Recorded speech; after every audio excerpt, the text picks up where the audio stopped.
Item ಯಾವುದೇ ಇರಲಿ try ಮಾಡಿ ಆಚಿ ಚಿಕನ್ ಮಸಾಲ. ಆಚಿ ಚಿಕನ್ ಮಸಾಲ.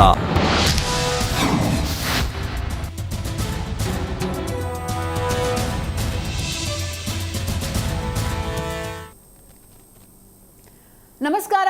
ಮೆಗಾ ಸುದ್ದಿ ವಿಶೇಷ ಕಾರ್ಯಕ್ರಮಕ್ಕೆ ಸ್ವಾಗತ. ನಾನು ಸಿಂಚನಾ. ಸರ್ಕಾರದ ವಿರುದ್ಧ ಅಂಗನವಾಡಿ ಕಾರ್ಯಕರ್ತೆಯರು ಸಮರ ಸಾರ್ತಿದ್ದಾರೆ. ಯಾವುದೇ ಸರ್ಕಾರ ಬಂದರೂ ಕೂಡ ಇವರ ಗೋಳಿಗೆ ಕಿವಿ ಕೊಡ್ತಾ ಇಲ್ಲ. ಹೀಗಾಗಿ ಬೆಂಗಳೂರಲ್ಲಿ ಬೃಹತ್ ಪ್ರತಿಭಟನೆಗೆ ಕಾರ್ಯಕರ್ತೆಯರು ಮುಂದಾಗಿದ್ದಾರೆ. ಏನೆಲ್ಲ ಬೇಡಿಕೆ ಇದೆ, ಸರ್ಕಾರದ ಕಡೆಯಿಂದ ಯಾಕೆ ನಿರ್ಲಕ್ಷ್ಯ, ಇದೆಲ್ಲದರ ಬಗ್ಗೆ ಇವತ್ತು ಮಾತಾಡ್ತಾ ಹೋಗೋಣ.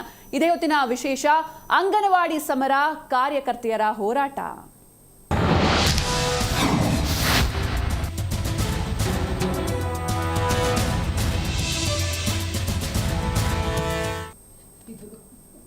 ಇನ್ನು ನಾನು ಆಗಲೇ ಹೇಳಿದಾಗೆ ಯಾವುದೇ ಸರ್ಕಾರ ಬಂದರೂ ಕೂಡ ಯಾಕೆ ಈ ಒಂದು ಸೆಕ್ಟರ್ನ ನೆಗ್ಲೆಕ್ಟ್ ಮಾಡ್ತಿದ್ದಾರೆ ಅನ್ನೋದು ಸದ್ಯದ ಪ್ರಶ್ನೆ. ಅಂದರೆ ಇವ್ರಿಗೆ ಇಷ್ಟೆಲ್ಲ ಬೇಡಿಕೆಗಳಿದ್ರೂ ಕೂಡ ಇಲ್ಲಿವರೆಗೂ ಯಾವುದೇ ಮೀಟಿಂಗ್ಸ್ನ ನಡೆದಿಲ್ಲ, ಯಾವುದೇ ಅಧಿಕಾರಿ ಇವ್ರ ಜೊತೆ ಬಂದು ಮಾತಾಡ್ತಾ ಇಲ್ಲ. ಯಾಕೆ ಇಷ್ಟೊಂದು ನೆಗ್ಲಿಜೆನ್ಸ್?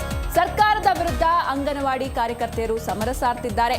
ವಿವಿಧ ಬೇಡಿಕೆಗಳನ್ನ ಈಡೇರಿಕೆಗೆ ಆಗ್ರಹಿಸಿ ಹೋರಾಟವನ್ನ ಮಾಡ್ತಾ ಇದ್ದಾರೆ. ಬೆಂಗಳೂರಿನ ಫ್ರೀಡಂ ಪಾರ್ಕ್ನಲ್ಲಿ ಬೃಹತ್ ಪ್ರೊಟೆಸ್ಟ್ ನಡೀತಾ ಇದೆ. ಈ ಹಿಂದೆಯೂ ಕೂಡ ಹಲವು ಬಾರಿ, ಇದೇನು ಮೊದಲೇನಲ್ಲ, ಸಾಕಷ್ಟು ಬಾರಿ ಪ್ರತಿಭಟನೆ ನಡೆಸಿದ್ದಾರೆ. ಆದರೆ ಸರ್ಕಾರದ ಕಡೆಯಿಂದ ಯಾವುದೇ ರೀತಿ ಒಂದು ರೆಸ್ಪಾನ್ಸ್ ಇಲ್ಲ. ಇವ್ರನ್ನ ಕರೆದು ಕೂರಿಸಿ ಒಂದು ಸಭೆ ಕೂಡ ಇಲ್ಲಿವರೆಗೂ ನಡೆಸಿಲ್ಲ. ಈ ರೀತಿ ಸಭೆ ಮಾಡಿ ಒಂದು ರೆಸ್ಪಾಂಡ್ ಆದರೂ ಮಾಡಿದ್ರೆ ಇವತ್ತು ಇವರು ಬೀದಿಗೆ ಇಳಿತಾ ಇರಲಿಲ್ಲ. ಆದರೂ ಕೂಡ ಅಂಗನವಾಡಿ ಕಾರ್ಯಕರ್ತೆಯರ ಬೇಡಿಕೆಗಳು ಈಡೇರ್ತಾ ಇಲ್ಲ. ಅಷ್ಟಕ್ಕೂ ಅಂಗನವಾಡಿ ಕಾರ್ಯಕರ್ತೆಯರ ಬೇಡಿಕೆಗಳೇನು, ಇವರ ಬಗ್ಗೆ ನಿರ್ಲಕ್ಷ್ಯ ಮಾಡ್ತಾ ಇದೆಯಾ ಸರ್ಕಾರ? ಇದೆಲ್ಲದರ ಬಗ್ಗೆ ಇವತ್ತು ನಾವು ಮಾತಾಡ್ತಾ ಹೋಗೋಣ. ಈಗಲಾದರೂ ಸರ್ಕಾರಕ್ಕೆ ಮುಟ್ಟುತ್ತಾ ಇವರ ಕೂಗು ಅನ್ನೋದೇ ಸದ್ಯದ ಪ್ರಶ್ನೆ. ಮತ್ತೆ ಅಂಗನವಾಡಿ ಕಾರ್ಯಕರ್ತೆಯರು ಸಮರವನ್ನ ಸಾರ್ತಾ ಇದ್ದಾರೆ. ವಿವಿಧ ಬೇಡಿಕೆಗಳ ಈಡೇರಿಕೆಗೆ ಆಗ್ರಹಿಸಿ ಪ್ರೊಟೆಸ್ಟ್ ಮಾಡ್ತಿದ್ದಾರೆ. ಬೆಂಗಳೂರಿನ ಫ್ರೀಡಂ ಪಾರ್ಕ್ನಲ್ಲಿ ಹೋರಾಟ ನಡೀತಾ ಇದೆ. ನೀವು ಕೂಡ ನೋಡ್ತಾ ಇದ್ದೀರಾ ದೃಶ್ಯದಲ್ಲಿ. ಈಗಲಾದರೂ ಇವರ ಹೋರಾಟಕ್ಕೆ ಕಿವಿ ಕೊಡುತ್ತಾ ಸರ್ಕಾರ ಅನ್ನೋದು ಸದ್ಯದ ಪ್ರಶ್ನೆ. ಹಾಗಾದ್ರೆ ಇವರ ಬೇಡಿಕೆಗಳೇನು? ಯಾಕೆ ಸರ್ಕಾರ ರೆಸ್ಪಾಂಡ್ ಮಾಡ್ತಾ ಇಲ್ಲ? ಭರವಸೆ ಕೊಡ್ತಾರೆ, ಆದರೆ ಅದನ್ನ ಈಡೇರಿಸೋಕೆ ಯಾಕೆ ಹಿಂದೆ ಮುಂದೆ ನೋಡ್ತಿದ್ದಾರೆ ಅನ್ನೋದು ಸದ್ಯದ ಪ್ರಶ್ನೆ. ಜೊತೆಗೆ ಇವರೇ ಹೇಳೋ ಹಾಗೆ ಎಲ್ಲೂ ಕೂಡ ಇವರನ್ನ ಕರೆದು ಒಂದು ಸಭೆ ಮಾಡ್ತಾ ಇಲ್ಲ. ಪ್ರೊಟೆಸ್ಟ್ ನಡೀತಾ ಇದ್ರು ಕೂಡ ಪ್ರೊಟೆಸ್ಟ್ ಆಗುತ್ತೆ, ಆಗ ಒಂದೇನೋ ಒಂದು ಭರವಸೆ ಕೊಡ್ತಾರೆ. ಆದರೆ ಎಲ್ಲರನ್ನೂ ಕರೆದು ಒಂದು ಮೀಟಿಂಗ್ ನಡೆಸ್ತಾ ಇಲ್ಲ. ಅವರ ಒಪಿನಿಯನ್ ಏನು? ಈ ಹಿಂದೆ ಇದ್ದಂಥ ಸರ್ಕಾರ, ಅಂದ್ರೆ ಇವರು ಹೇಳೋ ಪ್ರಕಾರ ಈ ಹಿಂದೆ ಇದ್ದಂಥ ಸರ್ಕಾರಗಳು ಮೀಟಿಂಗ್ಗಳನ್ನ ಮಾಡ್ತಾ ಇದ್ವು. ಆದರೆ ಈ ಬಾರಿ ಈ ಸರ್ಕಾರದ ಕಡೆಯಿಂದ ಯಾವುದೇ ರೀತಿ ಮೀಟಿಂಗ್ ನಡೀತಾ ಇಲ್ಲ, ಯಾವುದೇ ರೀತಿ ರೆಸ್ಪಾನ್ಸ್ ಇಲ್ಲ. ಹೀಗಾಗಿ ನಾವು ಬೀದಿಗೆ ಇಳಿದು ಹೋರಾಟ ಮಾಡುವಂತಹ ಸ್ಥಿತಿ ನಿರ್ಮಾಣ ಆಗಿದೆ ಅನ್ನೋದು ಇವರ ವಾದ. ಈಗಲಾದರೂ ಸರ್ಕಾರಕ್ಕೆ ಇವರ ಕೂಗು ಮುಟ್ಟುತ್ತಾ, ಇನ್ನಾದರೂ ಈ ಒಂದು ಅಂಗನವಾಡಿ ಕಾರ್ಯಕರ್ತೆಯರು ಅವರ ಒಂದು ಬೇಡಿಕೆಗಳನ್ನು ಸರ್ಕಾರ ಪರಿಗಣನೆಗೆ ತಗೊಳ್ಳುತ್ತಾ ಅನ್ನೋದನ್ನ ಕಾದು ನೋಡಬೇಕಿದೆ. ಇವತ್ತು ಬೆಂಗಳೂರಿನ ಫ್ರೀಡಂ ಪಾರ್ಕ್ನಲ್ಲಿ ಬೃಹತ್ ಹೋರಾಟ ನಡೀತಾ ಇದೆ. ಹಾಗಾದ್ರೆ ಇವರ ಬೇಡಿಕೆಗಳೇನು, ಏನೆಲ್ಲ ಬೇಡಿಕೆಗಳಿದೆ, ಅದೆಲ್ಲವನ್ನೂ ಕೂಡ ಇವತ್ತು ನೋಡ್ತಾ ಹೋಗೋಣ. ಹಾಗೆ ಅಂಗನವಾಡಿಯಲ್ಲಿ ಮೊಟ್ಟೆ ನೀಡೋದನ್ನ ನಿಲ್ಲಿಸಿ ಅಂತ ಕೂಡ ಇವರು ಬೇಡಿಕೆಯನ್ನ ಇಟ್ಟಿದ್ದಾರೆ. ಇದು ಯಾಕೆ ಅಂದ್ರೆ ನೇರ ನಗದನ್ನ ಜಮಾ ಮಾಡಬೇಕು ಅಂತ ಮನವಿಯನ್ನ ಮಾಡಿದ್ದಾರೆ. ಹಾಗೆ ಬಜೆಟ್ನಲ್ಲಿ ವೇತನ ಹೆಚ್ಚಳ ಮಾಡಲಿಲ್ಲ, ಇದಕ್ಕೆ ತೀವ್ರ ಖಂಡನೆ ಕೂಡ ವ್ಯಕ್ತವಾಗ್ತಾ ಇದೆ. ಅಂಗನವಾಡಿಯಲ್ಲಿ LKG ಹಾಗೂ UKG ಪ್ರಾರಂಭಕ್ಕೆ ಮನವಿಯನ್ನ ಮಾಡಲಾಗಿದೆ. ಅಂಗನವಾಡಿ ಆಹಾರ ಪದಾರ್ಥಗಳ ಗುಣಮಟ್ಟ ಸರಿಯಿಲ್ಲದ ಹಿನ್ನೆಲೆಯಲ್ಲಿ BIS ಪರವಾನಗಿ ರದ್ದುಪಡಿಸುವಂತೆಯೂ ಕೂಡ ಒತ್ತಾಯಿಸಲಾಗ್ತಾ ಇದೆ. ಸ್ಥಳೀಯವಾಗಿ ಸಿಗುವ ಆಹಾರ ಪದಾರ್ಥಗಳ ಪೂರೈಕೆಗೆ ಮನವಿಯನ್ನ ಮಾಡಲಾಗ್ತಾ ಇದೆ. ನಿವೃತ್ತರ ಗ್ರಾಚ್ಯುಟಿ ಹಣ ಬಿಡುಗಡೆ ಮಾಡುವಂತೆ ಬೇಡಿಕೆಯನ್ನ ಇಟ್ಟಿದ್ದಾರೆ. ಖಾಲಿ ಇರುವ ಅಂಗನವಾಡಿ ಹುದ್ದೆಗಳನ್ನ ಭರ್ತಿ ಮಾಡಬೇಕು ಅಂತ ಒತ್ತಾಯಿಸಲಾಗ್ತಾ ಇದೆ. ಚುನಾವಣೆ ಕೆಲಸಗಳಿಂದ ನೌಕರರನ್ನ ಬಿಡುಗಡೆ ಮಾಡಬೇಕು ಅಂತ ಒತ್ತಾಯಿಸಲಾಗಿದೆ. ಹಾಗೆ ಸಾಮೂಹಿಕ ಆರೋಗ್ಯ ವಿಮೆಯ ಸೌಲಭ್ಯಕ್ಕೆ ಬೇಡಿಕೆಯನ್ನ ಇಟ್ಟಿದ್ದಾರೆ. ಇವತ್ತು ಇದೆಲ್ಲದರ ಬಗ್ಗೆ ನಾವು ಮಾತಾಡ್ತಾ ಹೋಗೋಣ.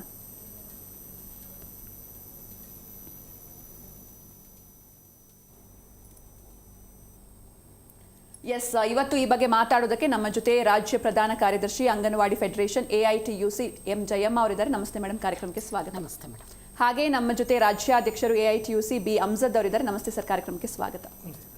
ಜಯಮ್ಮ ಅವರೇ, ನಾನು ಆಗಲೇ ಹೇಳಿದಾಗೆ ಯಾವುದೇ ಸರ್ಕಾರ ಬಂದರೂ ಕೂಡ ಈ ಒಂದು ಅಂಗನವಾಡಿ ಕಾರ್ಯಕರ್ತರು ಈ ಒಂದು ಸೆಕ್ಟರ್ನ ಗೋಳು ಮಾತ್ರ ಯಾರಿಗೂ ಕೇಳಿಸ್ತಾನೆ ಇಲ್ಲ.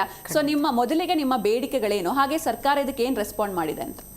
ಮೇಡಮ್, ಈಗ ಪ್ರಥಮವಾಗಿ ನಾವು ಬೇಡಿಕೆಗಳನ್ನ ಇಟ್ಕೊಂಡಿರೋದು ನಮ್ಗೆ ವೇತನ ಜಾಸ್ತಿ ಆಗಬೇಕು, ಕೆಲಸ ಜಾಸ್ತಿ ಇದೆ ಅಂತ ಒಂದಿದೆ. ಇನ್ನೊಂದು ಇವತ್ತು LKG UKG ಸರ್ಕಾರಿ ಶಾಲೆಯಲ್ಲಿ ತೊಗೊಂಬರ್ಬೇಕಂತ ಹೇಳಿ ಇವತ್ತು ಬಜೆಟ್ ಒಳಗೆ ಅನುದಾನಗಳನ್ನ ತೊಗೊಂಡು ಬಂದು KPEC ಶಾಲೆಗಳಿಗೆಲ್ಲ ಅನುದಾನ ತೆಗೆದಿದ್ದಾರೆ. ಆದರೆ ನಮ್ಮ ಅಂಗನವಾಡಿ ಶಾಲೆಯಲ್ಲಿ ಇವತ್ತು LKG UKG 5,000 ಮಾಡ್ತೀವಿ ಅಂದಿದ್ದಾರೆ. ಯಾವುದೇ ಅನುದಾನ ಇಲ್ಲ. ಅದರಲ್ಲಿ ಘೋಷಣೆ ಮಾಡಿದ್ದೇನೆಂದರೆ ಹಿಂದೆ ಇದ್ದಂಥ ಮಾತೃವಂದನಾ ಯೋಜನೆ ಆಲ್ರೆಡಿ ICDS ಆದಾಗಿಂದ ಇದೆ. ಅದನ್ನು ಒಂದು ಘೋಷಣೆಯಾಗಿ ಬಜೆಟಲ್ಲಿ ತೊಗೊಂಡಿದ್ದಾರೆ. ಅಡುಗೆ ಮಾಡೋದು ಅಂಗನವಾಡಿಲಿ ಅಂತ. ಮೊದಲು ಕೂಡ ಅಡುಗೆ ಮಾಡೇ ಕೊಡ್ತಾ ಇದ್ವಿ. ಆದರೆ ಗರ್ಭಿಣಿಯರ ಬಾಣಂತಿಯರ ಅವಾಲಿನ ಮೇರೆಗೆ ತಾವು ಕೆಲ್ಸಕ್ಕೆ ಹೋಗ್ತಾರೆ. ಇಲ್ಲಿ ಕೂಲಿ ಮಾಡ್ತಕ್ಕಂಥವ್ರು ಎಲ್ಲೋ ಇದ್ರ ಕೆಲ್ಸಕ್ಕೆ ಹೋಗ್ತಾ ಇರ್ತಾರೆ, ಏನು ಮನೆ ಕಟ್ಟೋದಕ್ಕೆ. ಇಲ್ಲಿ ನಾವು ದಾಖಲೆ ಮಾಡ್ಕೊಂಡಿರ್ತೀವಿ, ಅಲ್ಲಿ ಅವ್ರಿಗೆ ಊಟ ಸಿಗೋದಿಲ್ಲ. ಅದರಿಂದ ಅವರಿಗೆ ಮನೆಗೆ ಕೊಟ್ಟರೆ ಅವ್ರು ಎಲ್ಲೇ ಹೋಗಿದ್ರು ಕೂಡ ಅವರಿಗೆ ಸವಲತ್ತು ಸಿಗುತ್ತೆ ಅನ್ನೋ ದೃಷ್ಟಿನಲ್ಲಿ ನಾವೆಲ್ಲರೂ ಕೂಡ ಸರ್ಕಾರದ ಜೊತೆ ಚರ್ಚೆ ಮಾಡಿ ಅದನ್ನು ತೊಗೊಂಡು ಬಂದಿದ್ದು. ಅದನ್ನು ಮತ್ತೆ ಇಲ್ಲೇ ಮಾಡಿ ಅಂದರೆ ನಮಗೇನು ಹೊಸ ಬೇಡಿಕೆ ಅಲ್ಲ. ಅದನ್ನು ನಾವು ಬಂದಿದ್ದೆ ICDS ಆರಂಭ ಆಗಿದ್ದೆ ಎಲ್ಲ ಮಕ್ಕಳಿಗೂ ಅಂಗನವಾಡಿಯಲ್ಲಿ ಅಡುಗೆ ಮಾಡಿ ಬಡಿಸಿ ಮಕ್ಕಳನ್ನು ಆರೋಗ್ಯವಂತರನ್ನಾಗಿ ಮಾಡಬೇಕು. ಮತ್ತು ಆರೋಗ್ಯ ತಪಾಸಣೆಯನ್ನು ಮಾಡಿಸ್ಬೇಕು. ಮಕ್ಕಳ ಅಂಗವಿಕಲತೆಯನ್ನು ಹೋಗಲಾಡಿಸ್ಬೇಕು. ಗರ್ಭಿಣಿ ಬಾಣಂತಿಯರ ರಕ್ತಹೀನತೆಯನ್ನು ಹೋಗಲಾಡಿಸ್ಬೇಕು.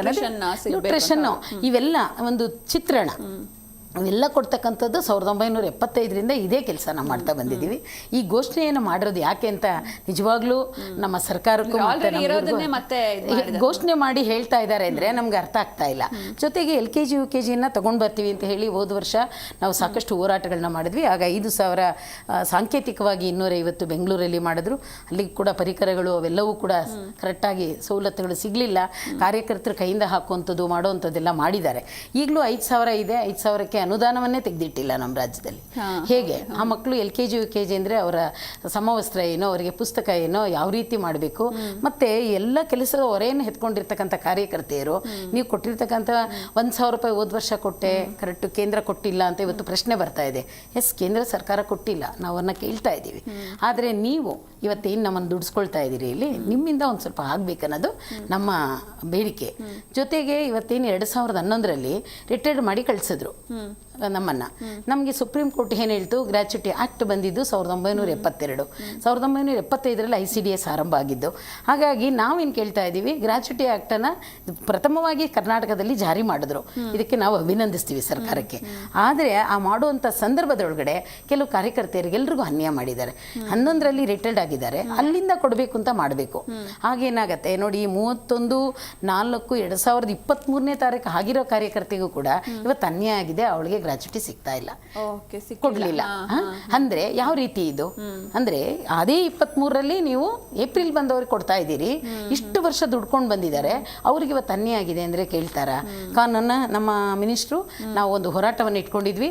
ಆಗ್ಲೂ ಕೂಡ ಬಂದು ಹೌದು ಅಧಿಕಾರಿಗಳು ಒಂದು ತಪ್ಪಾಗಿದೆ, ನಾವು ನಿಮಗೆ ಮಾಡ್ತೇವೆ, ನಾನು ಮಾತಾಡ್ತೇನೆ ಎಂದವರು ಇಲ್ಲಿವರೆಗೂ ಕೂಡ ಚರ್ಚೆ ಆಗಲಿಲ್ಲ. ಮಾತುಕತೆ ಕೂಡ ನಮಗೆ CM ಜೊತೆ ಮಾಡಲಿಲ್ಲ. ತಾವು ಕೂಡ ಒಂದು ವಿಪರ್ಯಾಸ ಅಂದರೆ ನಾವಿಷ್ಟೆಲ್ಲ ಹೋರಾಟಗಳು ಒಂದಲ್ಲ ಒಂದು ಇವತ್ತು ನಮ್ಮ ಇತರೆ ಸಂಘಟನೆ ಮಾಡ್ತಾ ಇದೆ. ನಾವು 2ನೇ ತಾರೀಕಲ್ಲಿ ನಮ್ಮ AITUC ಸಂಘಟನೆಯಿಂದ ಹೋರಾಟವನ್ನು ಹಮ್ಮಿಕೊಂಡಿದ್ವಿ. ಸೇಮ್ ಎಲ್ಲರ ಬೇಡಿಕೆಗಳು ಕೂಡ ಇದೇ ರೀತಿಯಾದ್ದೇ, ನಮಗೆ ನಮ್ಮ ಹಕ್ಕುಗಳನ್ನ ಕೇಳೋದು. ಇದ್ರ ಬಗ್ಗೆ ಆಗಲಿ ಒಂದು ಸರ್ಕಾರದ ಮಟ್ಟದಲ್ಲಿ ಇಲಾಖೆ ಸಚಿವರು ಎಲ್ಲರೂ ಕೂತು ಚರ್ಚೆ ಮಾಡ್ತಕ್ಕಂಥ ನಿಯಮಾವಳಿ ಇವತ್ತು ಮಾಡ್ತಕ್ಕಂಥ ಸರ್ಕಾರದೊಳಗಡೆ ನಿಂತು ಬಿಟ್ಟಿದೆ. ಯಾಕೆ ಖಂಡಿತ ನೋಡಿ, ಹಿಂದೆ ನಮಗೆ 2015ರಲ್ಲಿ ಉಮಾಶೌರ್ಯ ಇದೇ ಕಾಂಗ್ರೆಸ್ ಸರ್ಕಾರ ಇತ್ತು. ಅವತ್ತಿನ ಅಧಿಕಾರಿಗಳು ಸಮಾಜ ಸಚಿವರನ್ನ ಮನವೊಲಿಸಿ ಎಲ್ಲ ಸಂಘಟನೆಯನ್ನು ಒಟ್ಟು ಕೂರಿಸಿ ಸಾಕಷ್ಟು ಸಮಸ್ಯೆಗಳ ಬಗ್ಗೆ ಚರ್ಚೆ ಮಾಡ್ತಾ ಇದ್ರು. ಮತ್ತು ಇವರು ಏನು ಮಾಡ್ತಾ ಇದ್ರು, ಚರ್ಚೆ ಮಾಡ್ತಾ ಇದ್ರು. ಜೊತೆಗೆ ಇವತ್ತು ಏನು ಹಿಂದೆ ಹಲಪಾಚಾರು BJP ಸರ್ಕಾರ ಇತ್ತು, ಅವರು ಕೂಡ ಅಷ್ಟೇ ನಾವೇನೇ ಒಂದು ಮನವಿ ಕೊಟ್ಟ ತಕ್ಷಣ ನಮ್ಮದೊಂದು ಸಭೆ ಮಾಡ್ತಾ ಇದ್ರು. ಆದರೆ ಈ ಸರ್ಕಾರದಲ್ಲಿ ಎಲ್ಲರನ್ನೂ ಕೂರಿಸಿ ಸಭೆ ಮಾಡೋದೇ ಇಲ್ಲ. ಒಬ್ಬರನ್ನ ಕರೀತಾರೆ, ಒಬ್ಬರಿಗೆ ಇಂಪಾರ್ಟೆನ್ಸ್ ಕೊಡೋದು, ಅವ್ರನ್ನ ಎತ್ತಿ ತೋರಿಸೋದು, ಇನ್ನೊಂದಷ್ಟು ಸಂಘಟನೆಗಳನ್ನ ಇಗ್ನೋರ್ ಮಾಡೋದು, ಇದು ಸ್ವಲ್ಪ ನಡೀತಾ ಇದೆ. ಅದು ಆಗಬಾರ್ದು. ಇವತ್ತಾದರೂ ಕೂಡ ಈ ಎಲ್ಲ ಸಮಸ್ಯೆಗಳಿಗೆ ಎಲ್ಲರನ್ನೂ ಕರೆದು ಮಾತಾಡಬೇಕು. ಯಾಕೆಂದರೆ ICDS ಆರಂಭ ಆದಾಗ 0 to 6 ಮಕ್ಕಳು ಫಲಾನುಭವಿಗಳು ನಮ್ಮವರಾಗಿದ್ದರು. ಈಗ NEP ಮಾಡೋದಿಲ್ಲ ಅಂದರೂ ಕೂಡ SCP ಮುಖಾಂತರ NEPಯ ಎಲ್ಲ ಕಾನೂನುಗಳನ್ನು ಬಳಸ್ತಾ ಇದೆ ಇವತ್ತು ರಾಜ್ಯ ಸರ್ಕಾರ. ಯಾಕೆಂದರೆ 4 ವರ್ಷದಿಂದ ಮಕ್ಕಳನ್ನು LKG UKG ಮಾಡ್ಲಿಕ್ಕೆ ಹೊರಟಿದ್ದಾರೆ. ಯಾಕೆ ಸರ್ಕಾರಿ ಶಾಲೆಗಳಿಗೆ ಮಕ್ಕಳು ಬರ್ತಾ ಇಲ್ಲ, ಅಲ್ಲಿ ಮಕ್ಕಳು ಕಡಿಮೆ ಆಗ್ತಿದ್ದಾರೆ. ಎಸ್, ನಾವು ಅದನ್ನು ಉಳಿಸ್ಬೇಕನ್ನೋದೇ ನಮ್ಮ ದೃಷ್ಟಿ ಕೂಡ ಇದೆ. ಆದರೆ ನಮ್ಮ ಮಕ್ಕಳು ಯಾರು? ನಮ್ಮ ಅಂಗನವಾಡಿ ಪ್ರಾಂಗಣಕ್ಕೆ ಬರ್ತಕ್ಕಂಥ ಮಕ್ಕಳಿಗೆ ಕುತ್ತು ಬರ್ತಾ ಇದೆ. ಇಲ್ಲಿ ಬೇಗ ಹೋಗ್ಬಿಡ್ತಾರೆ. 4 ವರ್ಷದವ್ರು ಅವ್ರು ತೊಗೊಂಡ್ಬಿಡ್ತಾರೆ. ಈಗ ಅಂಗನವಾಡಿ ಅಂದರೆ ನಾವೇನಾಗ್ತಾ ಇದೆ, ನಮ್ಮನ್ನು ಬೇರೆ ಬೇರೆ ಕೆಲಸಗಳಿಗೆ ಬಳಸ್ಕೊಳ್ಳೋದು, ನಮ್ಮನ್ನು ಅಂಗನವಾಡಿಯಲ್ಲಿ ಇಲ್ದಂಗೆ ಮಾಡೋದು, ಸರ್ವೆ ಕಳಿಸೋದು, ಹೀಗೆ ಮಾಡಿ ನಾವೇನೋ ಒಂದು ಆಹಾರ ಕೊಟ್ಟು ಕಳಿಸ್ತೀವಿ, ಮಕ್ಳಿಗೆ ನಾವೇನು ಕಲಿಸಲ್ಲ ಅನ್ನೋ ಮನೋಭಾವ ನಮ್ಮ ಪೋಷಕರಲ್ಲಿ ಬಂದ್ಬಿಟ್ಟಿತ್ತು. ಈಗ ಅದು ಮರೆಯಾಗ್ತಾ ಇದೆ. ನಮ್ಮೆಲ್ಲ ಕಾರ್ಯಕರ್ತೆಯರು ಆ ಒಂದು ಸಂದರ್ಭದಲ್ಲಿ 1 ಗಂಟೆವರೆಗೂ ಕೂಡ ಎಲ್ಲರೂ ಚಟುವಟಿಕೆಗಳನ್ನ ಮಾಡ್ತಾ ಇದ್ದಾರೆ. ಅದಕ್ಕೇನು ಪರಿಕರಗಳು ಕೊಟ್ಟರೆ ಮಾಡ್ತಾರೆ, ಅದನ್ನೂ ಕಾರ್ಯಕರ್ತೆಯನ್ನೇ ತಗೊಳ್ಬೇಕು ಅನ್ನೋ ದೃಷ್ಟಿ ಇವತ್ತು ಕೇಳಿ ಬರ್ತಾ ಇದೆ. LKG UKG ಇದೆ, ತರಬೇತಿ ಕರೀತಾರೆ, ಎಲ್ಲವನ್ನೂ ಕಾರ್ಯಕರ್ತರು ಕೊಂಡ್ಕೊಳ್ಬೇಕಾಗತ್ತೆ. ಅದು ಆಗಬಾರ್ದು. ಅದಕ್ಕೆಲ್ಲವನ್ನೂ ಕೊಟ್ಟು ನಾವು ಕೆಲಸ ಮಾಡಕ್ಕೆ ಕೊಟ್ಟರೆ ಖಂಡಿತ ಮಾಡ್ತಾರೆ. ಆದರೆ ಎರಡೂ ಇಲಾಖೆ ಒಂದೇ ಏಜಿನ ಮಕ್ಕಳಿಗೆ ಮಾಡ್ಲಿಕ್ಕೆ ಕೊಟ್ಟಿದ್ದಾರೆ. ಎಲ್ಲಿ ನಮ್ಮ ಮಕ್ಕಳು ನಮಗೆ ಸಿಗ್ತಾರೆ? ಇದಕ್ಕೆ ಪರ್ಯಾಯ ಏನು? ಇದನ್ನು ಸರ್ಕಾರಗಳು 2 ಕೇಂದ್ರ ಕೊಟ್ಟಿದೆ. ಇವಾಗ ನೀವು ಕೂತು ಇಲ್ಲಿ ಯಾವ ಮಕ್ಕಳನ್ನ ನಮಗೆ ತಗೊಂಡು ಬಂದರೆ ಅಂಗನವಾಡಿ ಉತ್ತಮವಾಗಿ ನಡೆಯುತ್ತೆ ಮತ್ತು ಸರ್ಕಾರಿ ಶಾಲೆನೂ ಮುಂದುವರುತ್ತೆ ಅನ್ನೋದನ್ನು ಚರ್ಚೆ ಆಗಬೇಕು. ಚರ್ಚೆ ಇಲ್ಲದೆ ಸಚಿವರು ಇಲ್ಲ ನಾನು 4ನೇ ಕ್ಲಾಸಿಂದ LKG ತಗೊಂಡೇ ತೆಗಿತೀನಿ, ಕರ್ನಾಟಕ ಪಬ್ಲಿಕ್ ಶಾಲೆ ತೆಗಿತೀವಿ ಅಂತ. ಕರ್ನಾಟಕ ಪಬ್ಲಿಕ್ ಶಾಲೆಯಿಂದ ಕೂಡ ಹಳ್ಳಿಯ ವಾತಾವರಣದೊಳಗಡೆ ಒಂದು ಶಾಲೆ ಅನ್ನೋ ಪರಿಕರ ಇದೆಯಲ್ಲ ಮೇಡಮ್, ಕಾನ್ಸೆಪ್ಟು ಹಿಂದೆ ಇದ್ದಂಥದ್ದು ಅದು ಹೊರಟೋಗುತ್ತೆ. ಅದು ಆಗಬಾರ್ದು. ಇವತ್ತು ನೋಡಿ, ಎಲ್ಲಿ ನೋಡಿದ್ರೆ ಚಿಕ್ಕ ಮಕ್ಕಳಾಗಲಿ ಪ್ರತಿಯೊಬ್ಬರಿಗೂ ಸಮಸ್ಯೆಗಳಾಗ್ತಾ ಇದೆ, ಅತ್ಯಾಚಾರಗಳು ನಡೀತಾ ಇದೆ. ಇವತ್ತು ಹೆಣ್ಮಕ್ಳನ್ನ ಅಷ್ಟು ದೂರ ನಾನು ಶಾಲೆ ಕಳ್ಸಲ್ಲ ಅಂತ ಮನಸ್ಸು ಮಾಡುವಂತ ಸಮಯ ಬರ್ತಾ ಇದೆ. ಖಂಡಿತ ಈ ಬಗ್ಗೆ ಮಾತಾಡ್ತಾ ಹೋಗೋಣ. ಎಸ್, ಈ ಬಗ್ಗೆ ಮಾತಾಡೋದಕ್ಕೆ ನಮ್ಮ ಜೊತೆ ಅಂಗನವಾಡಿ ಕಾರ್ಯಕರ್ತೆ ನಳಿನಾಕ್ಷಿ ಅವರಿದ್ದಾರೆ. ನಮಸ್ತೆ ಮೇಡಮ್, ಕಾರ್ಯಕ್ರಮಕ್ಕೆ ಸ್ವಾಗತ. ಹಾಗೆ ಅಂಗನವಾಡಿ ಕಾರ್ಯಕರ್ತೆ ಗೌರಮ್ಮ P. ಮಾಲಿ ಪಾಟೀಲ್ ಅವರಿದ್ದಾರೆ. ನಮಸ್ತೆ ಮೇಡಮ್, ಕಾರ್ಯಕ್ರಮಕ್ಕೆ ಸ್ವಾಗತ. ಎಸ್, ಇನ್ನು ಅಮ್ಜದ್ ಸರ್, ಈಗ ಒಟ್ಟಾರೆಯಾಗಿ ನಮ್ಮ ರಾಜ್ಯದಲ್ಲಿ ಎಷ್ಟು ಕಾರ್ಯಕರ್ತೆಯರು ಹಾಗೂ ಸಹಾಯಕರು ಇದ್ದಾರೆ ಅಂತ? ಮೇಡಮ್, ಇವತ್ತು ಕರ್ನಾಟಕ ರಾಜ್ಯದಲ್ಲಿ 70,000 ಅಂಗನವಾಡಿ ಕೇಂದ್ರಗಳು ಕಾರ್ಯನಿರ್ವಹಿಸ್ತಿವೆ. ಈ 70,000 ಕೇಂದ್ರಗಳಲ್ಲಿ ಕಾರ್ಯಕರ್ತೆಯರು ಮತ್ತು ಸಹಾಯಕಿಯರು ಸೇರಿ ಸುಮಾರು 1,40,000 ಜನ ಇವತ್ತು ಕೆಲಸ ಮಾಡ್ತಾ ಇದ್ದಾರೆ. ಅದೇ ರೀತಿ ಭಾರತ ದೇಶದಲ್ಲಿ ಸುಮಾರು 14 ಲಕ್ಷಕ್ಕೂ ಹೆಚ್ಚು ಅಂಗನವಾಡಿ ಕೇಂದ್ರಗಳು ಇವತ್ತು ಅಸ್ತಿತ್ವದಲ್ಲಿದ್ದಾವೆ. ಅಲ್ಲೂ ಕೂಡ 28 ಲಕ್ಷ ಜನ ನಮ್ಮ ಮಹಿಳಾ ಸಹೋದರಿಯರು ಅಲ್ಲಿ ದುಡಿತಾ ಇದ್ದಾರೆ. ಇದು ಕೇಂದ್ರ ಮತ್ತು ರಾಜ್ಯ ಸರ್ಕಾರದ ಉಭಯ ಸರ್ಕಾರದ ಸಹಭಾಗಿತ್ವದಲ್ಲಿ ನಡೀತಾ ಇರತಕ್ಕಂತಹ ಸಮಗ್ರ ಶಿಶು ಅಭಿವೃದ್ಧಿ ಯೋಜನೆ. ಇದು ಬಂದಿರತಕ್ಕಂತಹ ಈ ಯೋಜನೆ ಮೂಲ ಉದ್ದೇಶ, ಭಾರತ ದೇಶ ಇನ್ನೂ ಕೂಡ ಅಭಿವೃದ್ಧಿಯ ಪಥದಲ್ಲಿ ಸಾಗ್ತಾ ಇರ್ತಕ್ಕಂಥ ದೇಶ. ಪರಿಪೂರ್ಣವಾಗಿ ನಾವು ಅಭಿವೃದ್ಧಿ ಹೊಂದ್ಬಿಟ್ಟಿದ್ದೀವಿ, ಬಡತನ ಈ ದೇಶದಲ್ಲಿ ಸಂಪೂರ್ಣವಾಗಿ ನಿರ್ಮೂಲನೆಯಾಗಿದೆ ಅಂತಕ್ಕಂಥದ್ದು ಇಲ್ಲ. ಇವತ್ತು ಕೂಡ ಸರ್ಕಾರದ ಅಂಕಿಅಂಶಗಳ ದಾಖಲೆಗಳೇ ಇವತ್ತು ಹೇಳ್ತಾ ಇದ್ದಾವೆ, ಈ ಗಳಿಗೆಗೂ ಕೂಡ ಸರಿಸುಮಾರು 35% ಪ್ರಮಾಣದ ಮಕ್ಕಳು ಅಪೌಷ್ಟಿಕತೆಯಿಂದ ಬಳಲ್ತಿದ್ದಾರೆ. ಸುಮಾರು 32% ಮಕ್ಕಳು ರಕ್ತಹೀನತೆಯಿಂದ ಬಳಲ್ತಿದ್ದಾರೆ. ಅನಿಮಿಯಾ ಇವತ್ತು ತುಂಬ ಇದೆ. ಅದೇ ರೀತಿ ಇವತ್ತು ಬಾಣಂತಿಯರು, ಗರ್ಭಿಣಿಯರಲ್ಲೂ ಕೂಡ ಇವತ್ತು ಅಪೌಷ್ಟಿಕತೆ ಮತ್ತು ರಕ್ತಹೀನತೆ ತಾಂಡವಾಡ್ತಾ ಇದೆ. ಸೊ ಈ ರೀತಿ ಇನ್ನೂ ಅಂಕಿಅಂಶಗಳು ಬರ್ತಾ ಇರ್ತಕ್ಕಂಥ ಈ ಸಂದರ್ಭದಲ್ಲಿ ಇಂಥ ಒಂದು ಮೂಲ ವ್ಯಾಧಿಯನ್ನು ನಿರ್ಮೂಲನೆ ಮಾಡಬೇಕು ಅಂತಕ್ಕಂಥ ಹಿನ್ನೆಲೆಯಲ್ಲೇ ಜಾರಿಗೆ ಬಂದಿರತಕ್ಕಂಥ ಈ ಸಮಗ್ರ ಶಿಶು ಅಭಿವೃದ್ಧಿ ಯೋಜನೆನ ಮತ್ತಷ್ಟು ಸಮರ್ಪಕವಾಗಿ ಪರಿಣಾಮಕಾರಿಯಾಗಿ ಆ ಯೋಜನೆಯನ್ನು ಆ ಕೆಲಸ ಏನು ನಿಭಾಯಿಸಬೇಕಾಗಿದೆ ಅದಕ್ಕೆ ಮುತುವರ್ಜಿ ಕೊಡಬೇಕು. ಆದರೆ ದುರಂತ ಇವತ್ತು 2018ನೇ ಇಸ್ವಿಯಿಂದ ಕೇಂದ್ರ ಸರ್ಕಾರ ಈ ಒಂದು ಅಂಗನವಾಡಿ ಕೇಂದ್ರಗಳ ಅಭಿವೃದ್ಧಿಗೆ ಪೂರಕವಾಗಿ ಸಕಾರಾತ್ಮಕವಾಗಿರ್ತಕ್ಕಂಥ ಸ್ಪಂದನೆ ಇವತ್ತು ಕೊಡ್ತಾ ಇಲ್ಲ.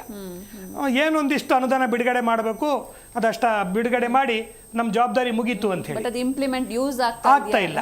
ಇನ್ನು ಕರ್ನಾಟಕ ರಾಜ್ಯದಲ್ಲೂ ಕೂಡ ವಿಭಿನ್ನವಾಗಿರ್ತಕ್ಕಂಥ ಪರಿಸ್ಥಿತಿ ಇಲ್ಲ.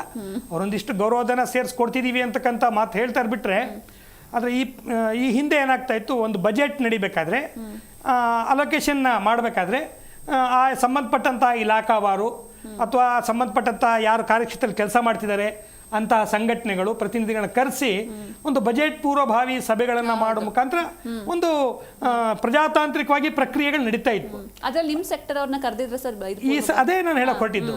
ಈ ಬಾರಿ ಅಂತ ಎಲ್ಲ ಒಂದು ಪರಂಪರೆಗೆ ತಿಲಾಂಜಲಿ ಇಡ್ತಕ್ಕಂಥ ಕೆಲಸ ನಮ್ಮ ರಾಜ್ಯ ಸರ್ಕಾರನೂ ಕೂಡ ಮಾಡಿದೆ. ನಾವೇ ಸ್ವಯಂ ಸ್ಫೂರ್ತಿಯಾಗಿ ಇಲಾಖೆಗಳಿಗೆ, ಸರ್ಕಾರಗಳಿಗೆ 100 ಮನವಿ, 1-2 ಮನವಿ ಅಲ್ಲ, 100 ಮನವಿ. ಯಾಕಂದರೆ ಇಲ್ಲಿ ಈ ಅಂಗನವಾಡಿ ಸೆಕ್ಟ್ರಲ್ಲಿ ಹಲವು ಸಂಘಟನೆಗಳಿದ್ದಾವೆ. ಇಲ್ಲಿ ಅವರೆಲ್ಲರೂ ಕೂಡ ದಿನನಿತ್ಯ ಅಲ್ಲಿ ಆ ಹೆಣ್ಮಕ್ಕಳ ನೋವು, ವೇದನೆ, ಅವರ ರೋದನೆಯನ್ನು ಸರ್ಕಾರಕ್ಕೆ ಮುಟ್ಟಿಸ್ತಕ್ಕಂಥ ಪ್ರಾಮಾಣಿಕ ಕೆಲಸ ಮಾಡ್ತಿದ್ದಾರೆ. ಆದರೆ ಇದ್ರ ಬಗ್ಗೆ ಕಾಳಜಿ ವಹಿಸಿ ಅಲ್ಲಿ ಏನು ಸಮಸ್ಯೆ ಇದೆ ಅಂತಕ್ಕಂಥದ್ದನ್ನ ಬಗೆಹರಿಸ್ತಕ್ಕಂಥ ದಿಕ್ಕಿನಲ್ಲಿ ಸರ್ಕಾರಗಳು ಅಧಿಕಾರಿಗಳು ಮಾಡಬೇಕಾಗಿತ್ತು. ಆದರೆ ಆ ಕೆಲಸ ಆಗಲಿಲ್ಲ. ಈ ಬಜೆಟ್ ಪೂರ್ವದಲ್ಲಿ ಇವತ್ತು ಕೂಡ ಫ್ರೀಡಮ್ ಪಾರ್ಕಲ್ಲಿ ಒಂದು ಸಂಘಟನೆ, ಅದು ಯಾವುದೇ ಸಂಘಟನೆ ಇರಲಿ, ಹೋರಾಟದ ದಿಕ್ಕಿನಲ್ಲಿ ಅಂಗನವಾಡಿ ಹೆಣ್ಮಕ್ಳು ಇಟ್ಟಿದ್ದಾರೆ. ಬಜೆಟ್ ಪೂರ್ವದಲ್ಲೂ ಕೂಡ ಸರ್ಕಾರದ ಗಮನ ಸೆಳೀಲಿಕ್ಕೇನೆ ಫ್ರೀಡಮ್ ಪಾರ್ಕಲ್ಲಿ ಸಾವಿರಾರು ಜನ ಲಗ್ಗೆ ಹಾಕಿದ್ದುಂಟು.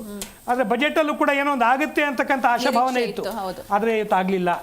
ನಮಗೆ ಪ್ರಮುಖವಾಗಿರ್ತಕ್ಕಂಥದ್ದು ಮೂಲ ಉದ್ದೇಶ ಅಂಗನವಾಡಿ ವ್ಯವಸ್ಥೆ ಉಳಿಬೇಕು, ಅದನ್ನು ಬಲವರ್ಧನೆಗೊಳಿಸಬೇಕು ಅನ್ನೋದೇ ನಮ್ಮ ಮೂಲ ಕಳಕಳಿ. ಯಾಕಂದರೆ ಇವತ್ತು ಕೂಡ ಭಾಳಷ್ಟು ಕೊಳಚೆ ಪ್ರದೇಶ ಇರ್ತಕ್ಕಂಥದ್ದು, ಭಾಳಷ್ಟು ಬಡತನ ರೇಖೆಗಿಂತ ಇನ್ನೂ ಕೆಳಗಿರ್ತಕ್ಕಂಥ ಜನಸಮುದಾಯ ಇರ್ತಕ್ಕಂಥದ್ದು. ಸೊ ಅಂಥ ಒಂದು ಪರಿಸ್ಥಿತಿಯಲ್ಲಿ ಆ ಮಕ್ಕಳ ಆ ವಾತಾವರಣದಲ್ಲಿರ್ತಕ್ಕಂಥ ಮಹಿಳೆಯರ ಸಮಸ್ಯೆ ಬಗೆಹರಿಸ್ತಕ್ಕಂಥದ್ದು ಈ ಒಂದು ಅಂಗನವಾಡಿ ಕೇಂದ್ರಗಳ ಜವಾಬ್ದಾರಿ. ಆದರೆ ಇಲ್ಲಿ ಏನಾಗುತ್ತೆ, ನಿಮ್ಗೊಂದು ಕೆಲಸ ಅಂತ ಕೊಟ್ಟಮೇಲೆ ಆ ಒಂದು ಇಲಾಖೆಯ ವ್ಯಾಪ್ತಿಯಲ್ಲಿ ಏನು ಕೆಲಸ ಇದೆ ಅದು ಮಾಡಿಸ್ಬೇಕು. ಆದರೆ ಈ ಅಂಗನವಾಡಿ ಹೆಣ್ಮಕ್ಳನ್ನ ಒಂದು ರೀತಿ ಮನಸ್ಸೋ ಇಚ್ಛೆ ಪಡಿಸ್ಕೊಳ್ತಕ್ಕಂಥದ್ದು. ಎಲ್ಲ ಸರ್ಕಾರದ ಯಾವುದೋ ಒಂದು ಹೊಸ ಒಂದು ಯೋಜನೆ ಬಂತು ಅಂದರೆ ಭಾಳ ಸುಲಭವಾಗಿ ಸಿಗ್ತಕ್ಕಂಥ ಹೆಣ್ಮಕ್ಳು ಏನು ತಿಳ್ಕೊಂಡಿದ್ದಾರೆ, ಅಂಗನವಾಡಿ ಹೆಣ್ಮಕ್ಳು ಅಂದರೆ ಏನೋ 4 ಜನ ಮಕ್ಕಳು ಬರ್ತವೆ, ಈ ಅಂಗನವಾಡಿ ತಾಯಂದ್ರು ಹೋಗಿ ಅಲ್ಲಿ ಕೂತ್ಕೊಂಡು ಹರಟೆ ಹೊಡೆದು ಬರ್ತಾರೆ ಅಂತಕ್ಕಂಥ ಬಹುಶಃ ಒಂದು ತಿಳುವಳಿಕೆ ಇದೆಯಾ ಅಂತಕ್ಕಂಥದ್ದು ನಮ್ಗೆ ಇವತ್ತು ಗೊತ್ತಾಗ್ತಾ ಇರ್ತಕ್ಕಂಥದ್ದು. ಅಂಗನವಾಡಿ ಅಂದರೆ ಭಾಳ ಜವಾಬ್ದಾರಿಯುತವಾಗಿರ್ತಕ್ಕಂಥ ಕೇಂದ್ರಗಳವು. ಅಲ್ಲಿ ಪುಟ್ಟ ಪುಟ್ಟ ಮಕ್ಕಳು ಬರ್ತಾರೆ, ಅವರ ಆರೋಗ್ಯ, ಅವರ ನಿಗಾವಣೆ ಮಾಡ್ತಕ್ಕಂಥದ್ದು ಅವೆಲ್ಲವೂ ಕೂಡ ಇದೆ. ಅದ್ರ ಜೊತೆಯಲ್ಲಿ ಬೇರೆ ಬೇರೆ ಫಲಾನುಭವಿಗಳು ಬರ್ತಾರೆ ಅಲ್ಲಿಗೆ.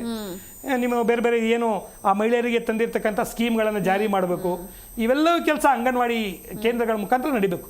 ವಿಶೇಷವಾಗಿ ಮಕ್ಕಳ ಮತ್ತು ಮಹಿಳೆಯರ ಪೌಷ್ಟಿಕ ಮತ್ತು ಆರೋಗ್ಯ, ಇದು 2 ಪ್ರಮುಖವಾಗಿರ್ತಕ್ಕಂಥ ಜವಾಬ್ದಾರಿ ಅಲ್ಲಿ ನಿಭಾಯಿಸಬೇಕು.